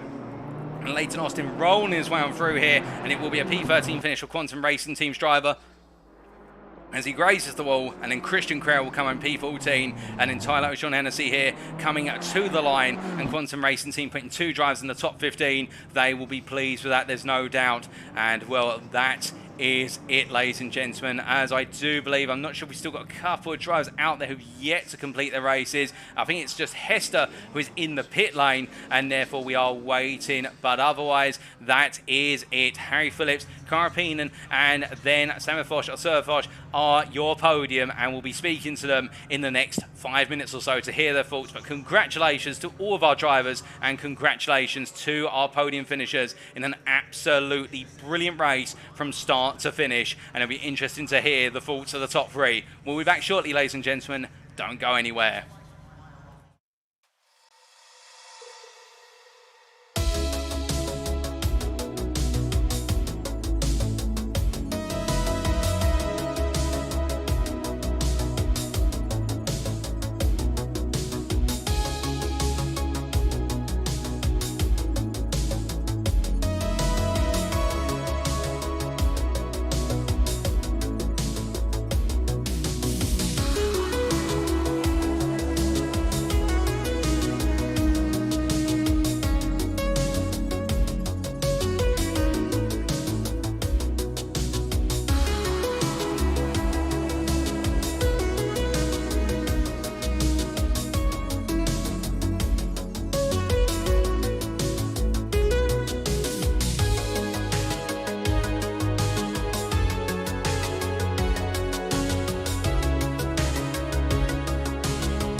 Alrighty, ladies and gentlemen, without further ado, it is time for us to conduct our post-race interviews with our podium finishers. And we start off, of course, with our race winner, Harry Phillips from Wild Things Racing. And as he joins me in the interview room at the moment, Harry, it was a race that went down to the wire between yourself and Timo Karppinen in the end. But before we get to that, just how does it feel to have taken the win here today at Bathurst and made it back-to-back wins? Yeah, it's good. I mean, it's the last thing I was expecting. I mean, I did say last time that I'm just pretty bad at Bathurst, but I got a bit lucky there with Fisher dying through Skyline. Um, I think if it wasn't for that, I don't think I would have taken the win for sure. I think I got lucky with the pit stop as well. I don't know what happened actually because I did have an 8 second gap ahead, and then I came out and it was 5 seconds or 6 seconds behind. I don't really understand. Well, indeed, we'll dissect in the race and indeed the whole event today, piece by piece. In terms of qualifying, a P4 in a qualifying session, which saw the circuit really drying up as time went on, and we saw those lap times evolving, albeit a very cold circuit. Do you feel as though that's the position on the second row of the grid was the best you could achieve given those tricky conditions, and also, as you're saying, perhaps your tendency to do as well at Bathurst?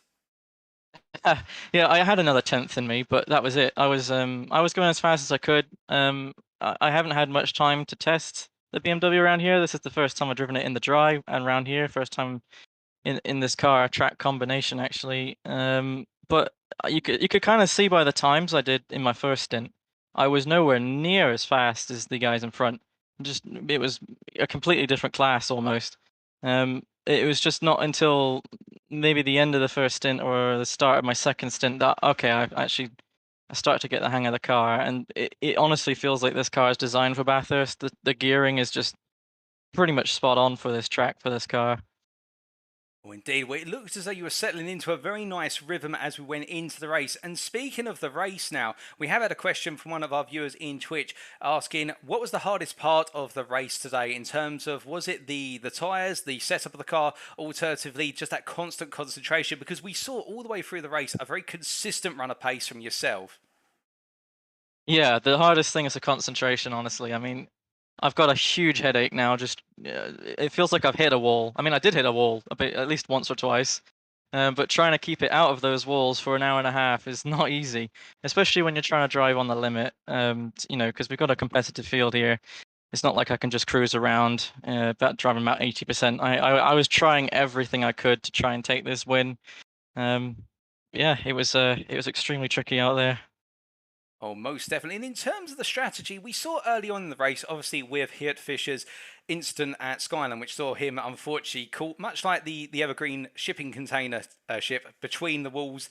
It was a case that he had to turn the car around, but we really saw the field open up with that situation. Did that sort of change the complexion of the race for you, or did you stick to the strategy? Because it looked very lonely in the top three.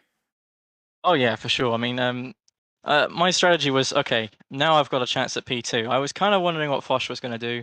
I was kind of thinking, okay, maybe he's dropping back a little bit. Maybe he's on a different strategy, going to pull off another Giga Strat to try and block me, perhaps. And then I had, I think I had one of their other team members about 6 seconds up the road when I came out the pits. So that was an interesting um, dynamic there. It was for me, it was just try and keep it on the road. Honestly, I didn't expect the win at all. As soon as I found myself in P1 after the pit stop, all I was doing was focusing on just not crashing, being as consistent as possible, even if I'm not the quickest on track.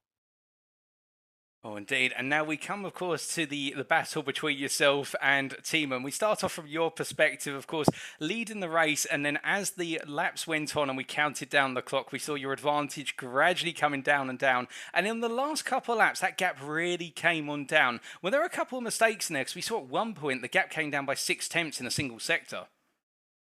Yeah.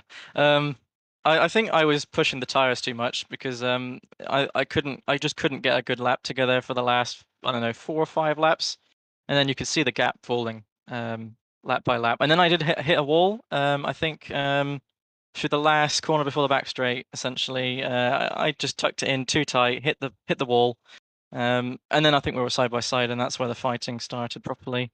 But yeah, it was just a case. I think I was too harsh on my tires, so I wasn't able to keep my pace up for too long at the end.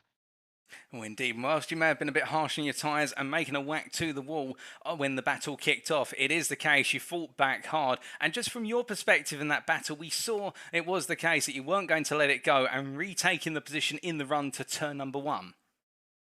Yes, I don't know if you noticed, but I had a lot more speed, straight line speed. I decided to go with a much lower wing setup, just because I knew that I wasn't going to be able to do any overtakes. Otherwise, I just needed that outright speed to be able to get my pace up and make sure that if I do end up in a battle, it's a little bit easier for me to to keep the position, as you could see there. Because I think I found myself a couple of times just alongside, or maybe he was right behind me, and I wasn't too worried because I could just pull away. Oh, indeed. Well, having a little bit less rear wing it just gave you that speed advantage, and in the end, being able to hold on in the final run down the Conrad Straight was exhilarating to watch from our perspective. And I think it is the case that Denise Pope, who may have been watching, your team manager, I think she might have had her heart in her mouth as well. But upon crossing that line, of course, what was going through your mind at the time there as you made your way through that final corner? A bit of disbelief, a lot of relief, and it's good to see that the competition's really strong here. It's just been such a pleasure racing the guys from the salt community, Fisher, Karpinen, Bosch. It's just been a good time really, and looking forward to the next one. Oh, indeed. And speaking of the next one, of course, we head to Circuit Paul Ricard in 2 weeks' time. Now, the French circuit's considered by some to be a great racing circuit. Others refer to it as a very colourful car park. What do you think of Paul Ricard and how much you're looking forward to it? Very much a car park, yes. I mean, I'm kind of looking forward to it just because of the straight line shenanigans we're gonna have with the. I'm sure we'll have a nice long line of BMWs going up that 2 kilometer straight. Um, but yeah, I mean, another track I'm not particularly confident at, but given the result today, I guess we'll see how it goes. Oh, indeed, we will, Harry. But with that, thank you for joining us in the interview room. And once again, congratulations on your win today at Mount Panorama. And we look forward to seeing you take to the circuit, Paul Ricard, in 2 weeks' time. Cheers, Paul. Thank you. Well, coming from our winner then to now our second place finisher, Timu Karapinen. Timu, wasn't quite the result you were expecting today, perhaps, but a second place, all things considered, still a good result for yourself and the team? I mean, certainly, yeah. I can't be like too sad about P2. It was definitely a tight race, like all the way to the finish. Kinda was hoping to do take the P1, but yeah, it is what it is. Now, from the outset of this race, we saw in qualifying in particular a very close qualifying battle for pole between yourself and also Geert Fischer. Do you feel as though in qualifying you had a little bit more in you, or was it the case you were looking for that front row lockout? Yeah, actually, the qualifying was pretty interesting because I was kind of expecting us to hit the fastest laps on the last laps because the track was getting a lot better during the quali. But for some reason, I got the best lap on like lap 3 or something, and just couldn't get the lap together in the end. I feel like there could have been maybe a tenth or two in the quali lap, but for some reason, I just couldn't feel the track getting better towards the end anymore. Then coming from qualifying, of course, with those struggles towards the end of qualifying, we saw early on in the race, and obviously we saw Fisher in the end have that moment, that incident at Skyline into the dipper. But before that, there seemed to be a bit of back and forth between the two of you. Was there some sort of strategy going on where one of you were to lead the other? Just take us through those opening laps. Yeah, we weren't like initially planning to kind of battle each other a lot, but for some reason it just ended up being like the guy in front just kept making the mistakes, and like, well, being racing drivers, we kind of obviously go for the chaps. But we didn't like make it tough for each other, but it just ended up being this weird back and forth.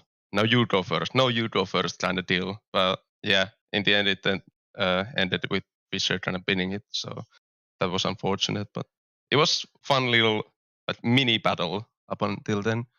Oh, indeed it was. And I really appreciate you giving us that insider perspective of that know you first situation. But after you were released effectively to run in the lead by yourself, one question we do have for you is in terms of when you're leading like that at a circuit such as Bathurst, What keeps you in that mood of concentration? Because you've essentially got nobody around you, and you couldn't see necessarily Harry Phillips close enough behind you either. He was about 6 seconds behind. What stops you from essentially backing off, alternatively running the risk of putting it in the wall? I mean, I kind of did put it in the wall, so that's kind of also what cost me the race. Yeah, I mean, personally, I just kind of go into a hot lap mode, which kind of ended up costing me the race today. I have a bad habit of like touching the walls a lot in Bathurst. I feel like my pace is there, but I'm like consistently racking up damage during the stint. So I kind of ended up gathering like 15 seconds of damage or something like that when I went to the pits, and yeah, then I ended up fixing that, which gave Harry the lead, which I didn't then manage to take back. I see. Well, now that is a surprise because it looked quite a pristine BMW M4. It must be those Assault Racing Community colours on the car shielding and hiding the damage. But coming out behind Harry Phillips in the end for that second stint, we saw you charge after him. But as time went on, and we've had a question from one of our viewers with regards to as the race was going on and towards the end, were the tyres starting to wear off, or was there a bit of a sort of difficulty in keeping that rhythm and chasing Phillips? Because it looks like you were flying, and then it was almost as if in that battle things fell away. Yeah, I feel like there was like a lot of events with like back markers clearing up the lap cars. I mean, everyone was doing like great job letting us through, but there's always like Bathurst is a tricky track to unlap yourself. Lap other cars. So there was some like situations where we lost some time back and forth. Also, as Harry said, that he kind of learned or gained pace during the stint, which also kind of surprised me a bit, because I maybe would have not repaired the damage if I knew that Harry was about to gain so much pace in the second stint. But yeah, that's just how it went today. Oh, indeed. But still, at the end of the day, second place, battling all the way to the very end in a fantastic battle. And just speaking about that battle in particular, we saw you go for the move on the penultimate lap, but it wasn't quite there on the final lap. Did you feel as though on the final lap the car had just sort of gone beyond its capabilities and you needed to bring it home? Because you were keeping the pressure on, but it was almost as if you'd exhausted everything on that second to last lap. Yeah, I tried to at Bathurst kind of set the overtake in a way that the other guy cannot like try anything after that. But the whole battle kind of started with Harry hitting the wall in the corner before the back straight. So I just had to like kind of go for it without any sort of preparation, and the whole battle just was a bit scrappy from that point on. Yeah, as Harry said, he had also a bit more like straight line focused setup, so he had an advantage on the straight. And on the last lap, it's really hard to follow someone close on the mountain. The aero wash is quite tough, especially with the M4. It feels like it creates this huge aero wash behind it. So I actually just managed to hit the wall a couple of times in the last lap and just couldn't keep myself close enough to make it happen on the last few corners. Oh, indeed. And we were riding on board with you when you had a massive whack to the wall at turn 9. So we definitely felt that one in the commentary room. But now looking ahead, of course, to what is round number 4 in 2 weeks' time, with Assault Racing Community leading in the championship, and I believe you guys will continue to lead. How are you feeling going to Paul Ricard? A circuit you're fancying, or is it one of those, like what Harry was saying, it's a circuit which isn't the greatest? Actually, it's the ball Ricard has kind of like grown on me on time, like during time. It's a like brilliant race track, especially when we're going in with like a field full of the same car. I think it's gonna be like very exciting, because the straight creates so much like overtaking opportunities, and overall the track kind of encourages battles. So I think it's gonna be great. Well, we do look forward to seeing you take to the French circuit in 2 weeks. But until then, Timo, once again, congratulations on your second place today. And thank you for joining us in the interview room. Yeah, thank you. Thank you. And now, going from our second place finisher to our third place finisher, we get to talk to Sir Foch. Sir Foch, of course, today was a race at Bathurst where it was always going to be difficult. But the first question I have to ask, after the revelations at Donington, did yourself and the team get to put a bit more practice in today compared to Donington? I mean, Timo and Fisher are BMW drivers, so they always have enough practice. But personally, first time I drove this car was in free practice. here. So I was making it harder for myself, and that's kind of what shaped the whole race up for me, because you can't really pick up the pace of the other guys in 15 minutes usually. So I knew my race isn't going to be for the win, but I'm really happy how it went. Oh, indeed. And coming to that third place finish, a very strong third place finish all the way through. We start off with qualifying. Now, qualifying, we had that evolving session, and obviously you're still getting to grips with the car in quite tricky and involving conditions. From your perspective, when you're trying to learn and pick up the pace, and also the circuit's drying up, what were you focusing on most there in that qualifying session? Well, we started with free practice, and that was the kind of session where you can push and hit some walls and see what you shouldn't be doing. Then in qualifying, you take it from the other side. You drive carefully enough to not hit the walls. So probably I clearly left a lot of time there, but slowly adjust to the conditions and just push a bit more every next lap. And because the track was evolving, I knew that the last lap is going to be the most important anyway. So just trying to find the limits as far from the limit as I was. Still, I was pretty happy with the qualifying. Indeed, it was a good qualifying for yourself, in qualifying right inside the top 10, comfortable, what was, if I remember correctly, on the third row, unless I'm mistaken. And in translating that into the race itself, we saw you go the longest of everybody in terms of waiting to take your pit stop. Was that always the plan, to go for the overcut and outlast the field? Yeah. It still goes down to the no practice thing. I knew I'm not going to be very quick, so I might as well just do the alternate strategy, just take the full fuel and just refuel and not change tires, and see how that works. And maybe can help my team by parking it up a bit then for the guys behind, as full tank definitely is quite a bit slower. Even if I'm not on pace with the fastest guys, I will be even more off pace because of the extra fuel. So I had to do some Alonso moves in the first stint to stay ahead. Oh, indeed. And speaking of essentially playing that battles and also a potential little bit of roadblocking, we did see that freeway battle for P4 that went on for the best part of 20 minutes between yourself, Leon Seeley, and also what was Christoph Samin from DC Sim Racing. You're running in that P4 position. Did you find as though you were sort of learning as you went in that battle? Because it was almost as if Seeley and Samin then just couldn't find a way past you. They had the speed to stay with you, but as time went on, it was almost they were falling more and more back away from you.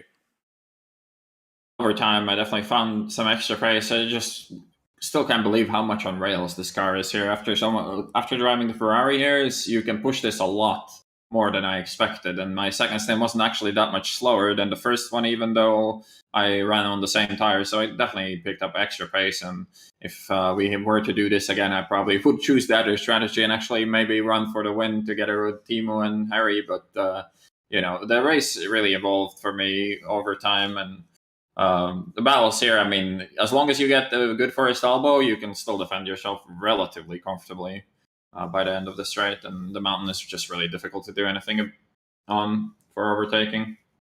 Oh, indeed. I think that's a very succinct and brilliant summary of where the overtaking lies at Mount Panorama. And we focused just a little bit more on your second stint. We saw your lap times brilliant across the board in the end. Always in effectively those low 203s. You're not creeping into the 202s every so often. I do have to ask, with Tom Davidson, who was in P4, gradually closing up to you, was there any worry at any point that he may suddenly be there on the last lap? Because the gap was quite sized when you seemed to have it in control.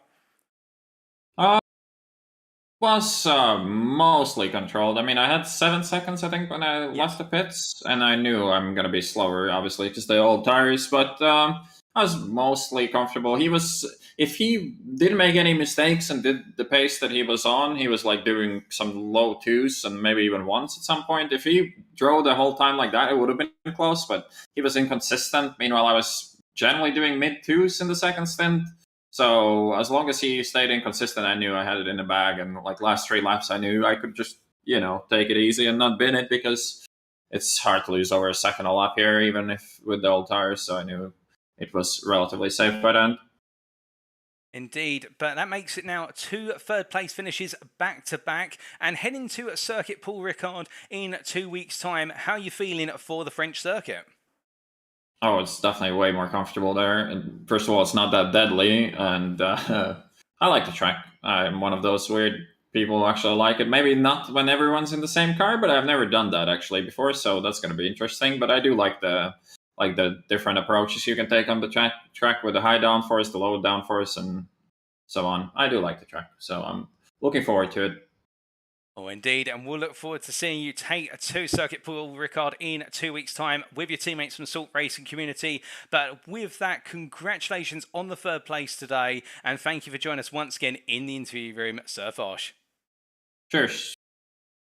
Well, with that, ladies and gentlemen, those are our post-race interviews complete. And, well, now it's time for us to wrap up. Thank you very much for watching. And if you do want to know more about the Rapid Drivers Club community in terms of the series we run, what we represent, and things we do outside of sim racing on Assetto Corsa Competizione, then why not check us out on our official Twitter. That is twitter.com/Rapid Drivers Club. Alternatively, you can go to our link tree where all of our social media website links are available. That's linktr.ee/Rapid Drivers Club. But it is the case that as we look ahead now to 2 weeks' time, and our drivers will be gradually making their way from down under in Australia to France in continental Europe for Circuit Paul Ricard. It'll be the case we go racing once again for round number 4 on Saturday, the 20th of August 2022. And I'm very pleased to say we will be bringing that race to you live. It will be the case. That'll be in the commentary box. There was a bit of uncertainty around it, but we'll definitely be bringing you the race in. And, well, we heard there from our 3 podium finishers today.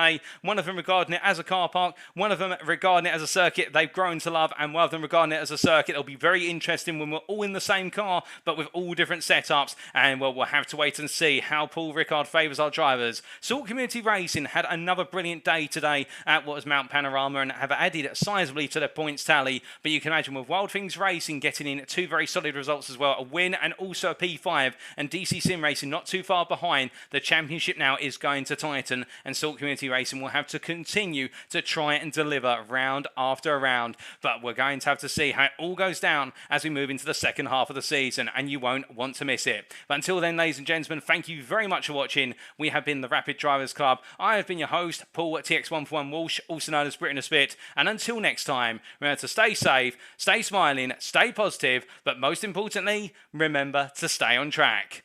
Good night.